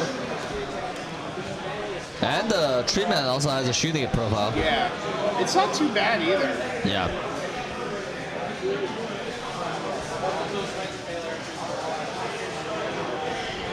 And Tree Lords is damage 2. Pretty nice.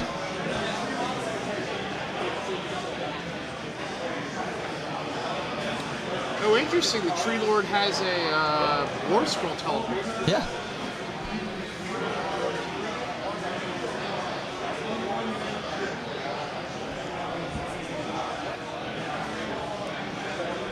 It's like Tree Lord slapping folk for 6 moves? Damage 2, yeah. Yeah.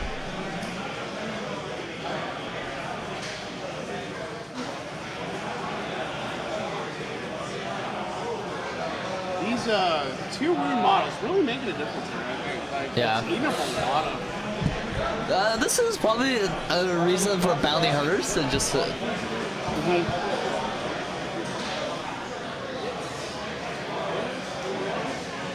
6 damage. The bird has dead. Yeah, yeet. Yep. It got speared.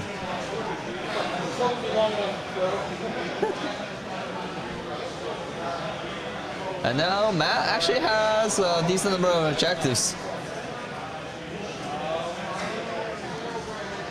Yeah, this in the double turn situation, this could go really well for Matt. So we said 5 from that? Almost, yeah. Oh yeah, we're still thinking. Yeah. We got other things to do. Yep. 2s and 3s.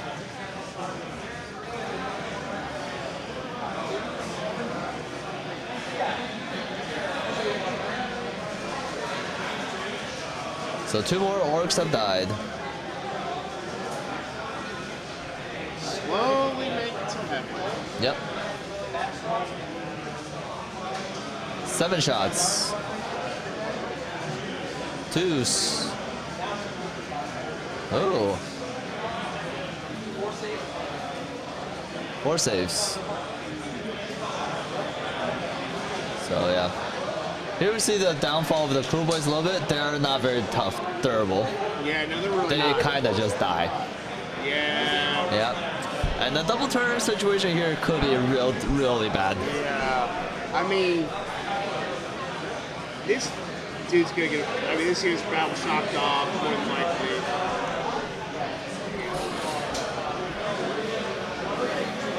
Yeah, we have a senior about to come in and slap. Yep.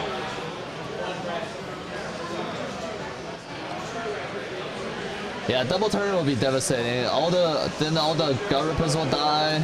There's no more magic defense. So Lariel's spell will be more online. Yeah. And then Lariel's gonna come tickle some boys and then just kind of eat that whole side.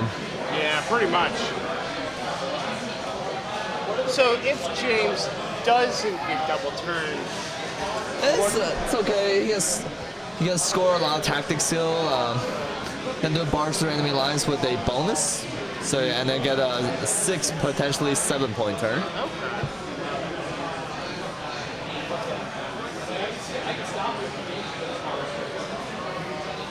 So let's see. The treatment has made the charge.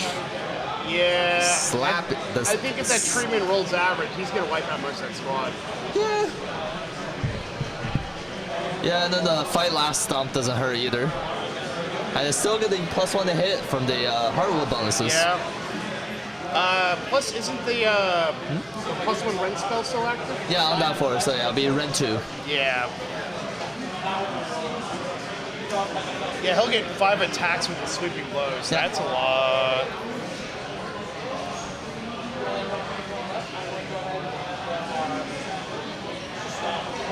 Stomping. One more though. So another orc bites the dust. Yeah. And here comes the tree man.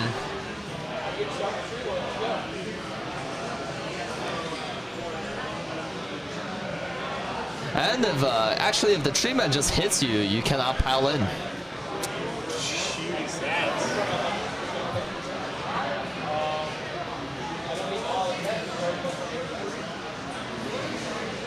You're not allowed to quote that song in this chat, sir. 4 hits.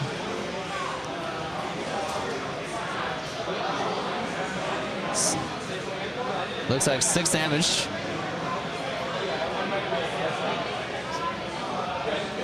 Ren Big has been called. That's a new word, Ren Big.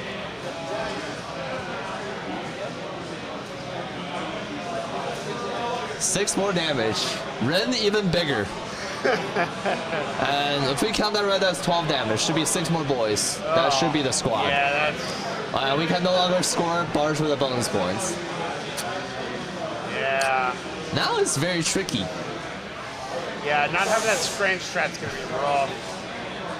Yeah, the Sludge Raker can still get the Grand Strat if he manages to survive. But it's tricky.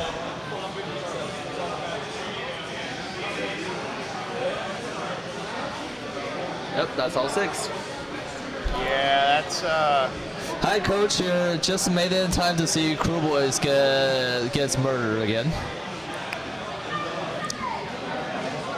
And once again, we are in round 5 of Hammerfest. This is This is a bottom of round 4, battle round 4. And then we're gonna see a big pile. Oh, battle round 3. Yeah, battle round. Yeah. 4 attacks, 1 hit, no damage.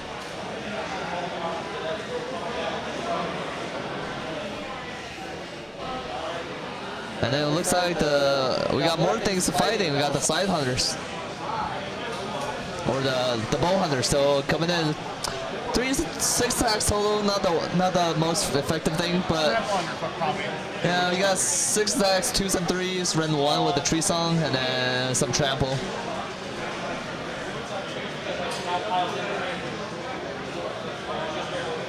Hey, we're in.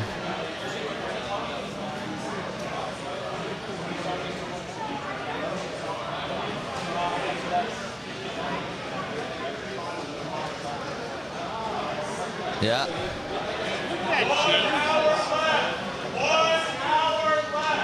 Yeah, James is this. He probably has, what is that, 900 points? No, 600 points left? Yeah.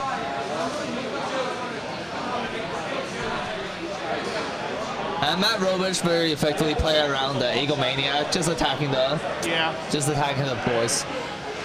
James has a 2 Gut Rippers next to the Sludge Rakers. If you can see that. A 9 Bow Boys, a Sludge Raker, and that is it. Yep. I believe it's a 5-point turn, just get that confirmed.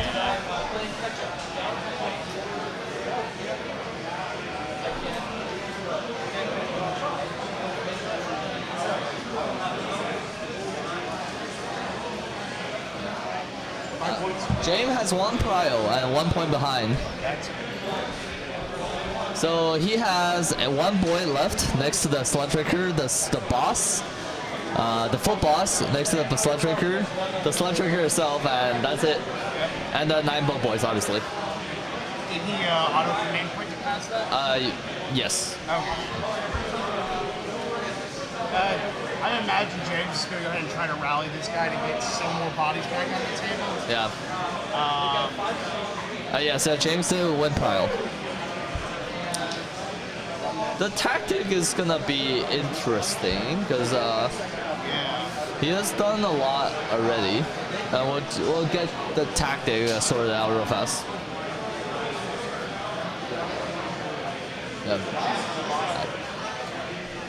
And we have our first winner for in the undefeated brackets. All right. Zach Kennedy has won his round 5. Oh, good for Zach. So he'll probably be in first. Congratulations. Yes, congratulations to Zach Kennedy. Who's Playing Sylvaneth also. Sylvaneth on stream, round 4. He was the one who had the winter theme Sylvaneth with the Lancers and the Crossfire. And that has taken the win. Yes. So big congrats to him. Yep. Then we have some 4-1s results finishing in. Ryan Rutherford, Sons of Slambo from San Antonio, has gone 4-1. Ooh, what army is he running? He is running Sons of Behemoth. All right, he can get out. Yeah. We're not going to talk about that. And then we have Michael Wynn from Dallas. All right. 4-1 with the Daughters of Cain. All right, Zentai or whatever. Yeah, just all snakes. Yep. And then I believe that was a rally roll we just saw, and we got 2 guys back. Yeah, those snakes are pretty solid. Yeah, snakes are good. But I think James was hoping for a little more, but 3.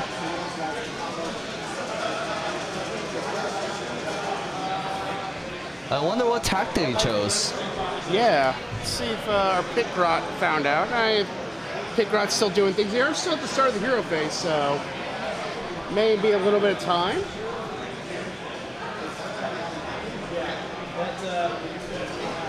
Yeah,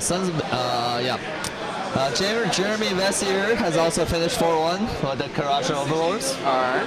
Very good. And then Marco Hernandez 4-1 with the big wad. Yeah, Marco, great player, friendly dude, Yeah. a lot of fun to hang out with. Yeah. Nice to see he went 4-1 with his big log. That's good. Solid result. Currently the leader of the 4-1 bracket, and we'll see how that shakes out. But yeah, this is good. The dangerous thing about this current game is the Kruleboyz grand strategy is very much so. Yeah. We need to make sure the Sludge Raker doesn't die. He didn't have these guys though, did it, right? Yeah, one of those, either the boys or the Rippers or the boss has to make it. Yeah. Otherwise, we're not getting our grand strat. And then you can. Yeah. Very interesting. Slambo. And Slambo has been called again. Yep.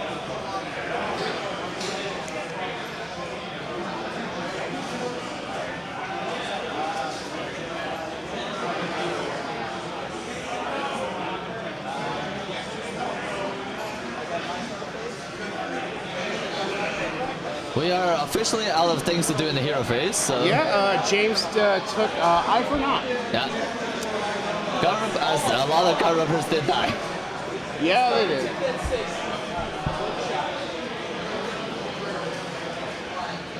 I'm assuming he's going to be trying to go for this unit to turn off here. That is by far the easiest thing to kill. Yeah.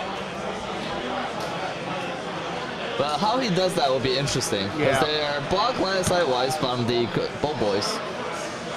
Yeah. So the Sludge Raker will probably go in and finish them. What are the Bolt Boys trying to shoot? They can really only shoot a Lariat based on the angle, I think. That's my thought too. Yeah, that's not bad. Shoot Lariat, try to profile her down a little bit. Yeah. That doesn't really work because she's gonna just heal 2d6. Yeah, right. Stupid healing. Yeah. It's got a heroic recovery. She also has a 6 of war this turn. We're in the movement phase. Let's see what happens here. This is going to be really interesting. I'm not sure what James is going to try to do. Yeah. Oh, there's that. Sludge Raker's coming in. Yep. He really needs to pull a lot of damage out. Yeah, he does. We saw him do 17 damage to the side cutoffs last time, so Yeah, we're gonna need he can do it, big damage. He's pretty. I unmolested as far as damage goes, right? Yeah, he has taken 0 damage. And we have I think a Redeploy. back on a 1-inch Yeah. on his redeploy. But it looks like a 2. Alright, both boys can shoot the Tree Lord. Yeah. So Ooh, that will be able to put up some hurt. that's a good shot. Yeah.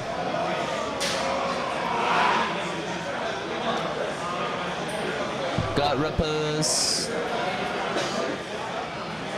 The nice thing about the Gut Rippers leaving is that it lets Alario go back and fight the Snatcher boss. Yeah. So by the current looks, James will hold 3 objectives, and regardless what happens, really. I'm thinking he's basically going to try to get these as close as a board edge for his strength. It's kind of like. That's kind of dangerous though, with still a lot of shots floating around. Yeah, true.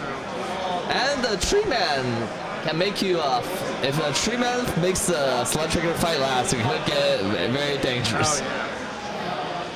Sludge Trigger, not very tanky, if it does not have a bodyguard next to it.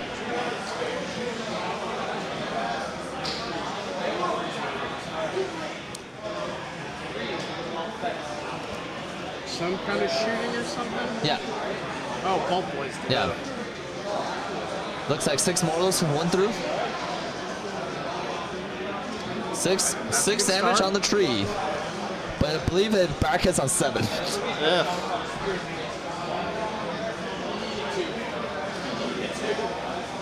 All right, let's see the charge. That's the last thing we'll have to do. Yeah?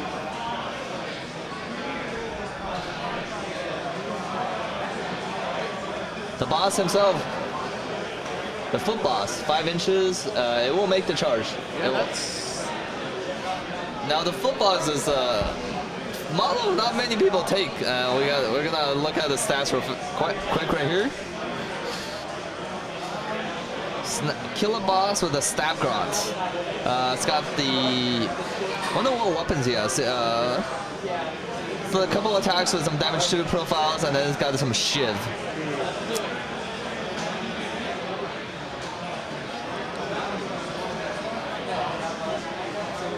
I believe it has a shield, which makes it a 4 attacks, 3 series, run 1, 2 damage. Nothing fancy, but the 6-inch charge has been called. Yep. Reroll. Alright, the Raker is in. Oh, going for the turn off. Ooh, that could be bad. Because if the Tree Lord, yeah, there we go. Because if the Tree Lord makes you fight last and poke you once, you cannot pile in. Yeah, that's And that is it. Oh, ooh. It seems it's really in a weird spot here. Oh, That terrain keeps causing some issues. Yeah, and it's gonna do some mortal wounds right now.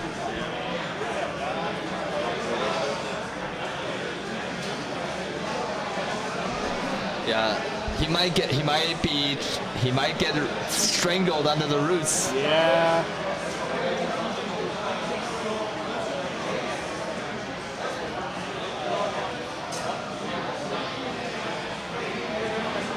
We're doing the end of the charge phase thing, so the trees get angry.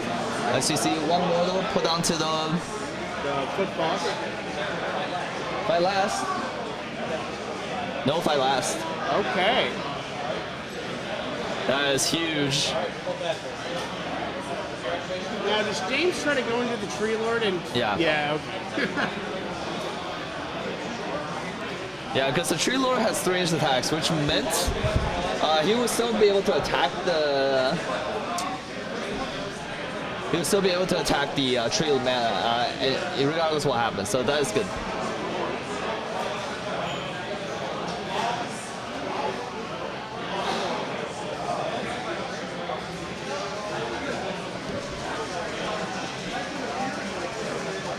Two run 1. See?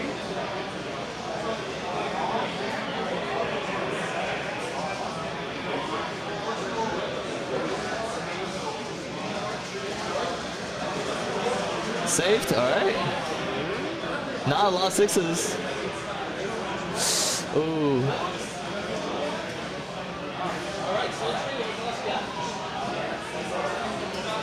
Oh, it whiffed. Yeah, that's nasty. So it's taking 4 more damage. Ooh, you do not want to see that. That is huge. That is huge. Because the issue with that is that Lario is Robish's turn next. So Lario's gonna come in, do the big nasty. Yeah.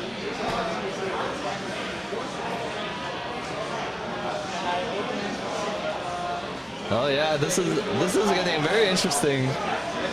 Yeah. As I believe this also means that James will not be able to score his primary on the center. So James will still get his with no eye for an eye right now. This is gonna be this he needs to kill this Colonel off, but only has a full boss. So what I wonder is I think you needed to go for that play because you were behind the attrition. You needed to get it and get the as much as possible. I think it's reasonable to expect your sludge box to kill the Tree Lord. Yeah. It's a very spiky model. it's a dice game. Like it's It's not just a dice game. That model is extremely swingy. See, I wonder since Matt knows James is not gonna be able to get He for sure knows that. Yeah, so like why not attack with these guys first before going Rogue Tree Lord? Teleporting over here to deny any possibility. You cannot teleport on the James's turn. Oh, Yeah. Did he use his once per game? No, Alario has I thought she did last year. She has used a summon. I don't think she has used the overgrown battlefield yet. So, ooh, do we get our battle tactic? Let's take. Lost 8. I think we still have 1 left. We'll double check. Yeah, good check. Time we're gonna check first to see what's going on over there.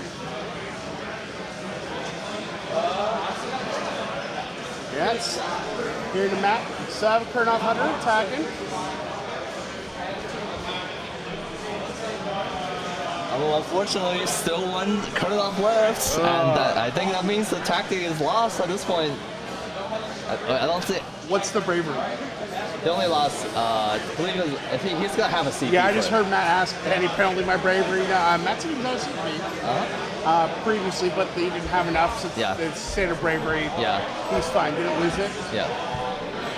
We'll check. Yeah.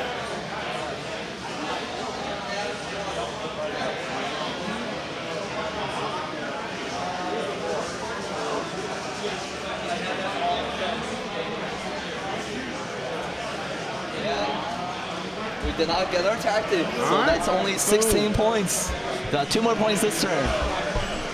Oh, and this is now Alario time. Yep.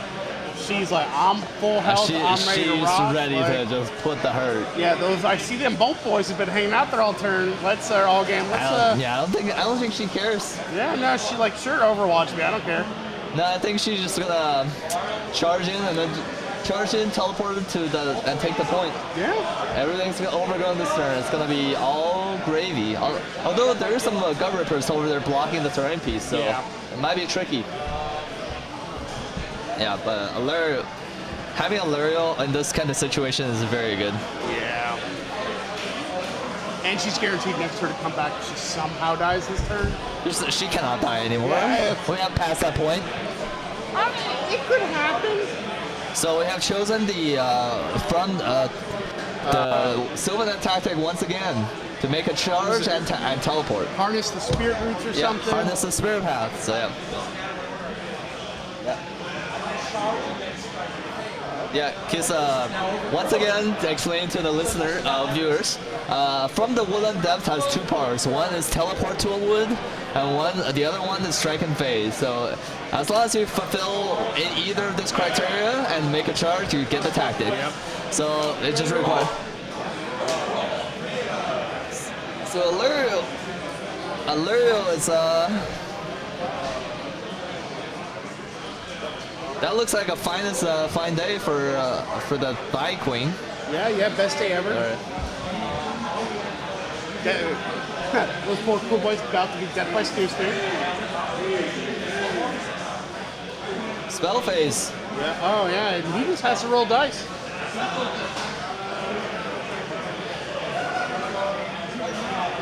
First spell has failed, Metamorphosis.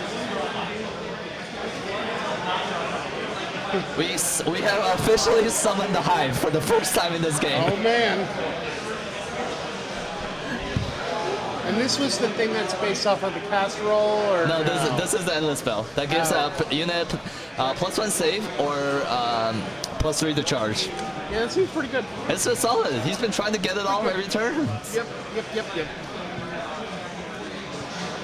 Mystic Shield is the last cast for the lady.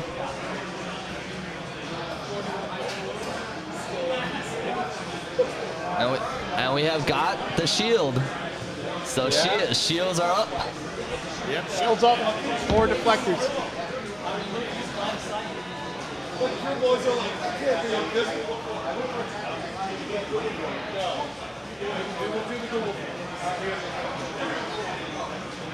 This has been exciting. This might be the best game so far Yeah, on stream. 100%. I'm glad this is going. A lot good. of swing, very swingy.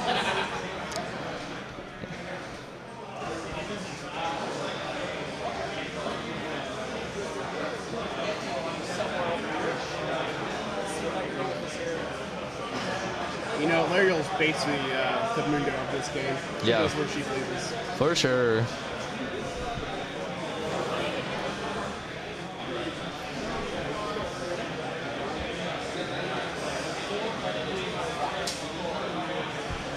Oh yeah, now Lariel's going right there in front of those boys.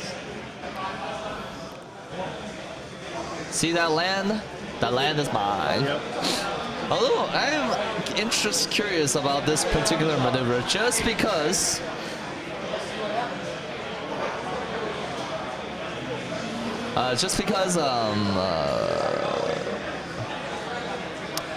the grand strat. Yeah. So yeah, she also needs to do her grand strat, Yeah. which is take what's theirs. Yeah. And if Lariel kills them both boys, it's gonna be all. Yeah, all her. And then they collectively taking a break. Okay. So yeah, we'll see. I think the players are taking a bathroom break together. So let's see how the other tables are doing.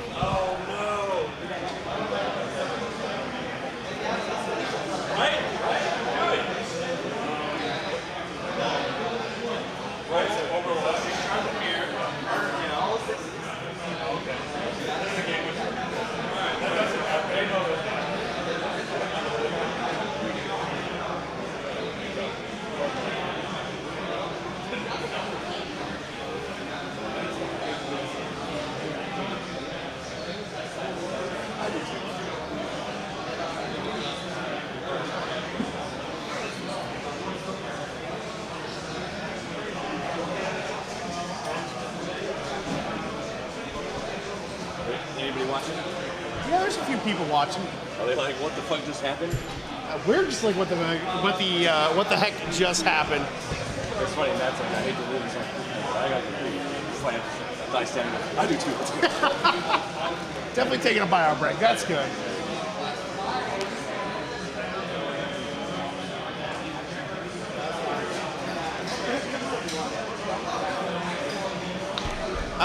Okay, so what just happened? We are at the top of round 5? Bottom round 4, sorry. A lot of things died. James has these dudes, these 2 dudes, this sludge striker. And these bolt bros. Anyway, we're back, and then Matt has Lariel, Tree Lord that he summoned. I unfortunately does not have the drawing powers.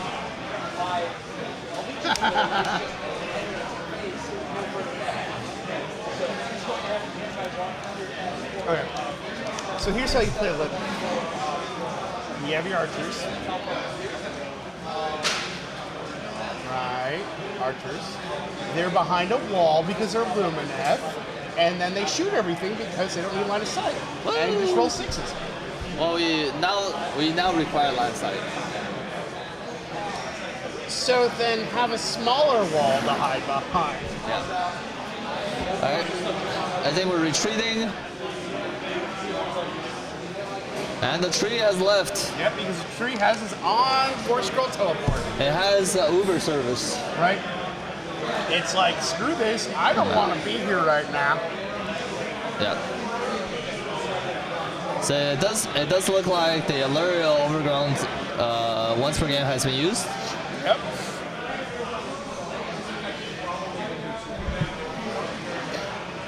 Players double checking the objectives.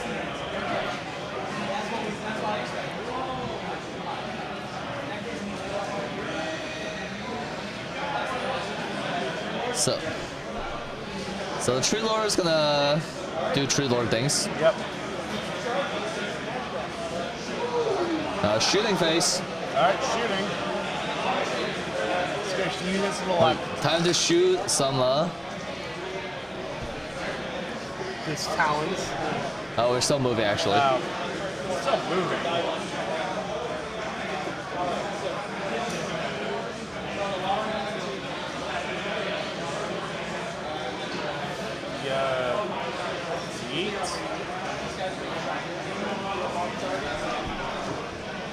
So we're shooting the. So we're shooting the God Rippers. Who's shooting the God Rippers? The Crown Hunters.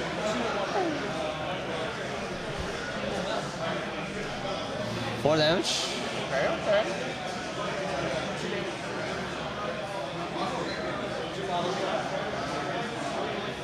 Yep.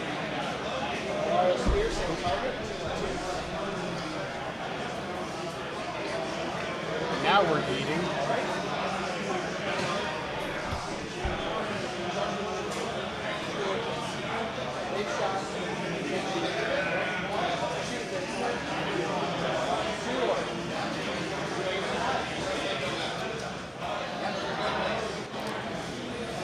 The Tree Man has made it in. Oh, geez, that 9-inch bomb. Bam!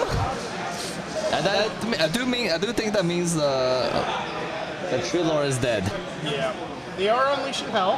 And the hell has been unleashed. Yep. And they're like, pew, pew, pew, pew.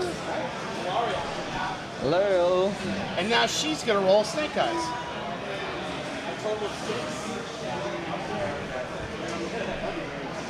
Yeah, 6-inch total because of the spice from Hive. Yep. Wait, so he rolled a 3? He did. Magic. Yep.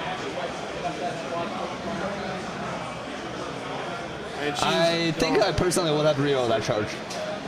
Really? Because you cannot fail. So I just want a bigger distance.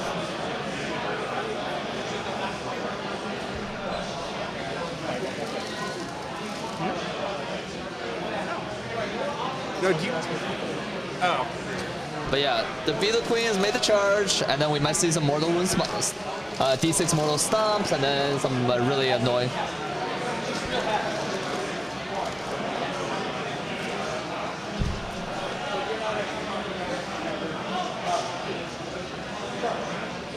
Oh, more charge. Ooh. We're going to the Sludge Breaker? What? Interesting. Why? Oh yeah. We no longer need to do that. Huh? We did not charge. Good. Okay, I was Yeah. like, what? I mean, I know you'd be charging, your hunters always, but not them. Yeah. I don't think the ABCs apply to them.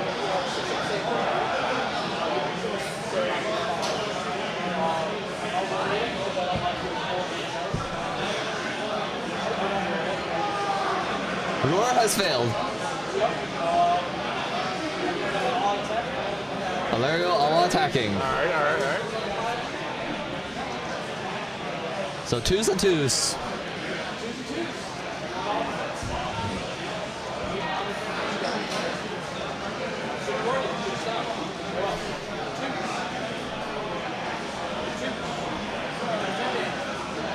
Ten damage, so 5 died.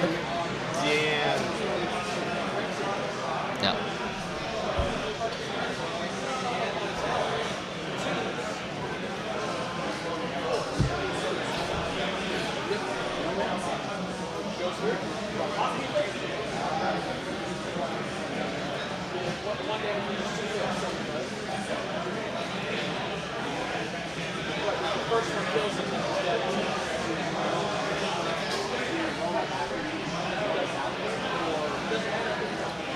So we have Alario has killed 6 Kruleboyz. All right, all right.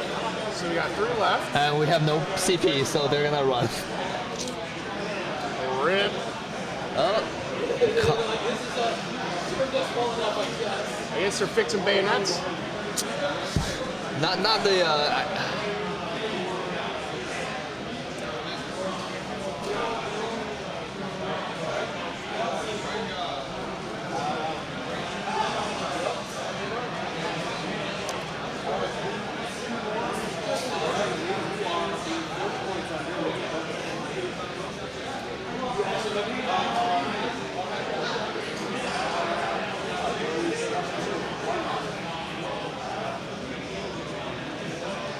Yes, but I think after this turn, James will be behind.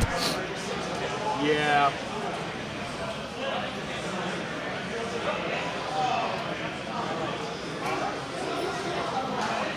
I imagine at this point they're going to talk it out. Maybe.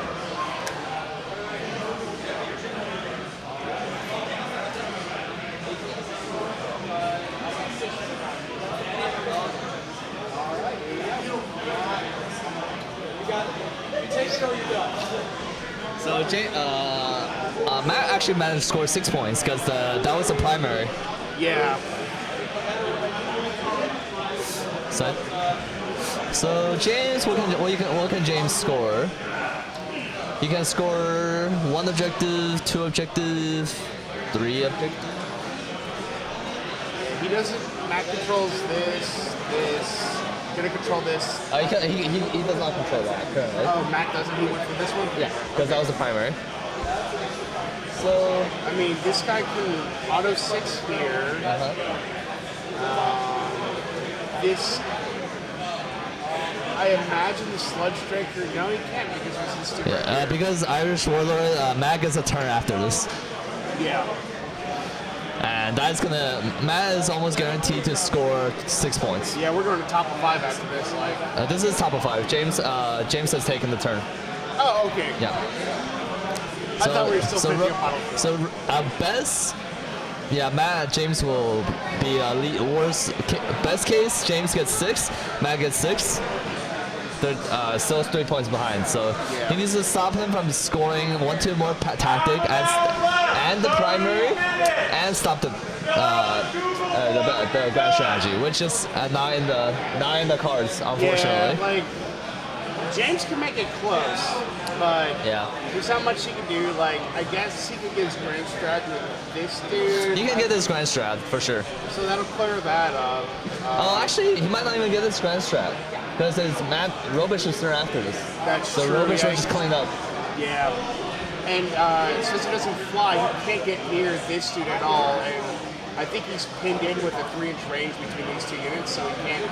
He has Oh, to and then this guy. Yeah, he has to run away somehow. Yeah. Yeah. I'll see what tactic he has chosen.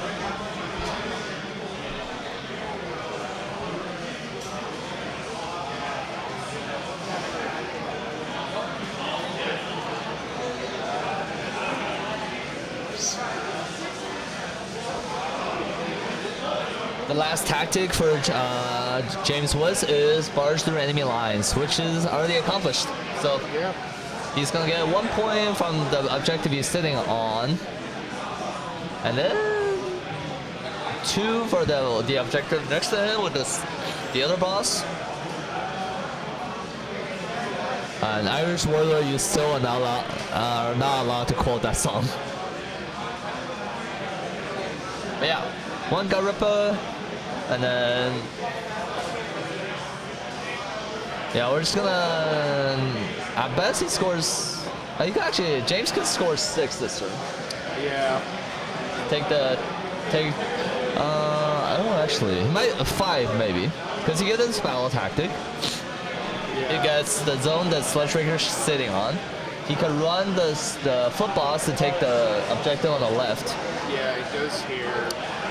And at that point, his 1 Gut Ripper needs to take the bottom left objective, but That's a wall. Like, Yeah, it'd be hard. what's their base movement? 5. I think that's a 2 up, so you'd have to be 2 up, 1 or 2 over, 2 Yeah. down, so 6. I didn't see auto move. Yep. So, like, maybe because, like, Yeah. He could hit it.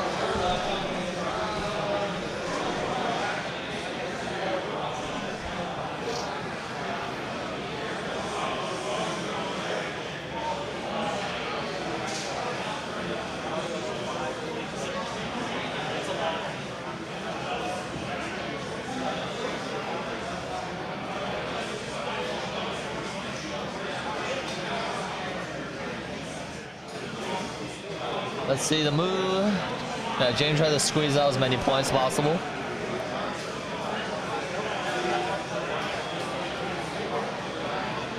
But just not enough points, I don't think. yeah, I mean, him not getting his battle tactic last round really hurt. Yeah.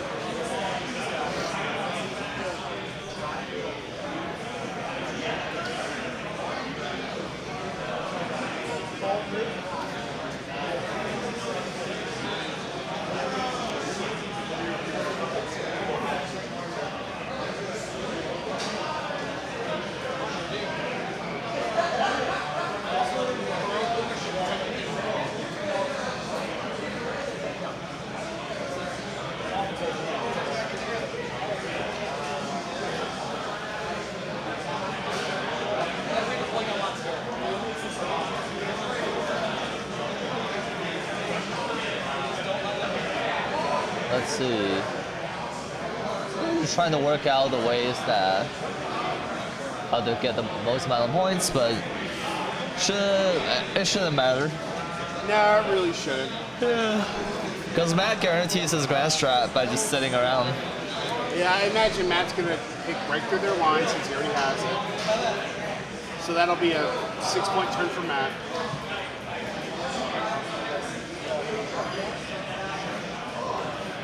Auto run. Yep, auto run there. Get within 6 there. Yep.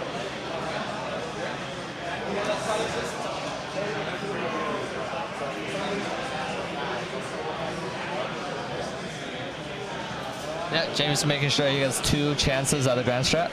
Yep. 1, 2, Oh, charges. 3. So James will only have 2 objectives. Because at the end of James's turn, Robisch will take it. Right, check it at the end of each player's turn. Yeah.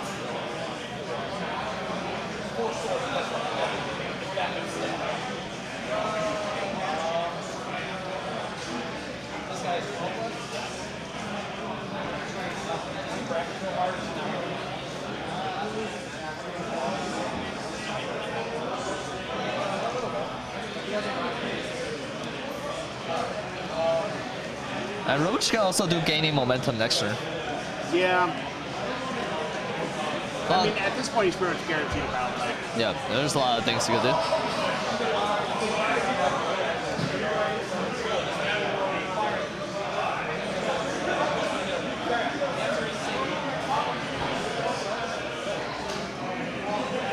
Ooh, is the sludge trigger going in? It is. Yeah, and so James will get 4 points this turn. 4s and 2s. Has missed it all. I mean, Retired. that matches what Matt Stice has been doing this entire game. Yeah. Roared. Nope, not roared.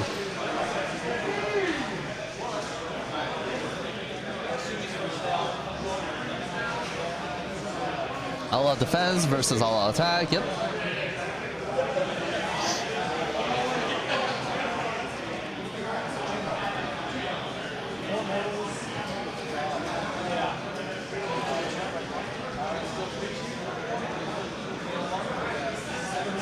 Seven damage so far. That's pretty Already, that would have killed that treatment right there.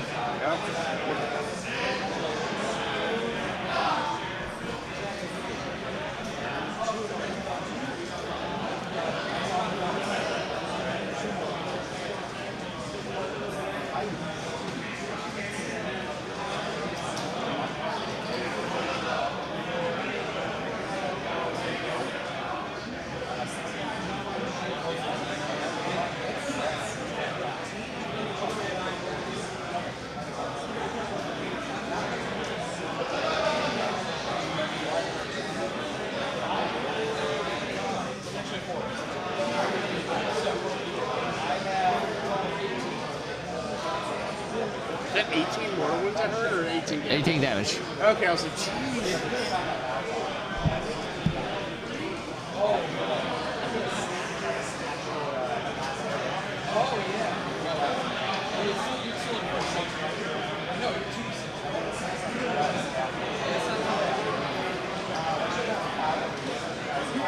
Yeah. Just working out the last combat step.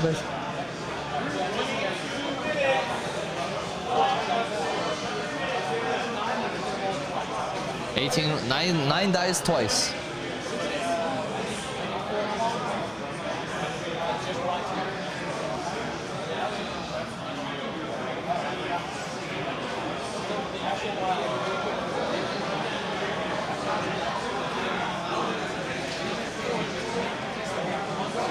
So 2 saves so far. So 14. One model with 1 wound. Jeez.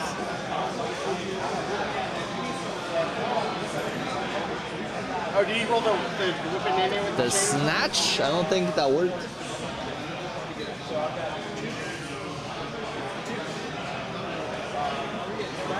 Three no runs. So yeah, 1 tree survived.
You know, loser really isn't gonna wait for a comeback yet. Yeah. Max James has scored 6 this turn. I don't even think it's score 6. Yeah, like, It's 4. Alright. I think that's the end of the turn.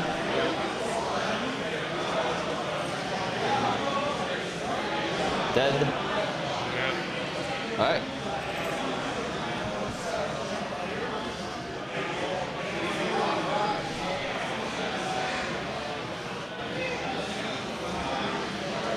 oh no, they still gotta do one more combat over here. That's true, yeah.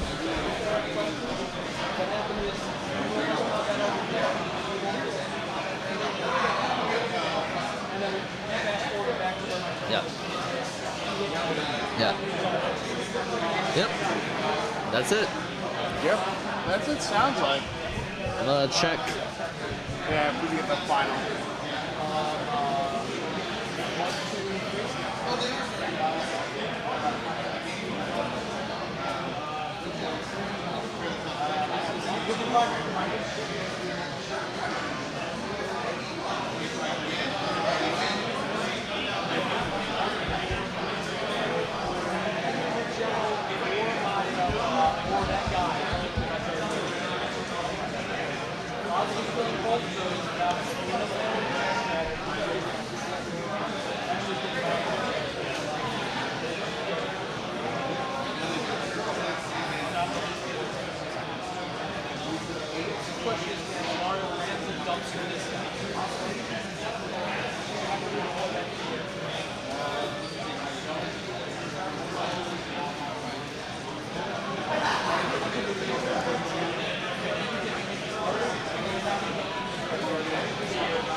Back here, second, third, talking things out. Where I'm gonna go see an update.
So the last round tactic is bartering in lines, and the players talking it out. Robisch will score 6 points for the turn and 3 for the grand strategy, and James will also get his grand strategy. For a grand total of 28 points for Matt, and I believe 19 for James. 19, 24, 28 to 24.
So it looks like the final is going to be 28-24.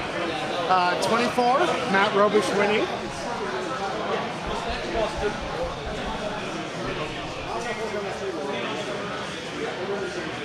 And that is it. Yeah, 28-24, Matt Robisch. His last battle tactic was going to be breaking the lines from what I heard. Yeah, bartering lines. Yep. He's going to score 3 battle objectives. You get a 1 extra for the primary and 2 for the battle tactic. And that puts him at 25, and then 3 more for his grand strat, which they both got. Yeah. All so that was a pretty good game. Actually, it was really a great good. game. That was solid. Yeah. And on, great event overall. There's still some games going out. Yeah. But yeah, it was very fun to stream with you guys. Yeah, dude, that was awesome. This was awesome. I think I might be back streaming with you guys and Slam mode. That would be great. That would be super dope. Yeah. But yeah, we had to stop the world from ending if the Kruleboyz 5-0. So defending reality. If Matt is wearing his, no, he is not. He is wearing his Weird Nog shirt. And yeah, pretty much, y'all. It was a great weekend. We had some amazing games on stream. This last one was an absolute slobber knocker, as the boomers say. Let's go take a look at our placings right now, just to give you an update. Let's see, do we have any top games still out? So it's kind of hard to say what's going on because Matt Beasley is still playing against Matt Taylor. That may affect the final standings. But right now we have, as it stands right now, we have Zach Kennedy with the win at 5-0, which pretty sure even if it's a complete blowout by Matt Taylor, he should be in number 1. Matt Robisch right now is in second, but again we have that one top table game still being played. Kel went 4-1 with his Nighthawk. So what I'm predicting is, let's look at the pairings real quick. Probably, I mean, first is going to be Zach Kennedy, of course. Second's going to be either Matt Beasley or Matt Taylor, the Battle of the Mats. And then after that, it's going to be, should be Matt Robisch.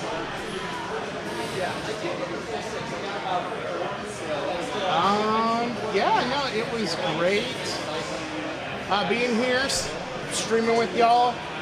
Tom has run off. I think he's checking out other games right now, but at this point, I think we're good to end it. Appreciate all of our beautiful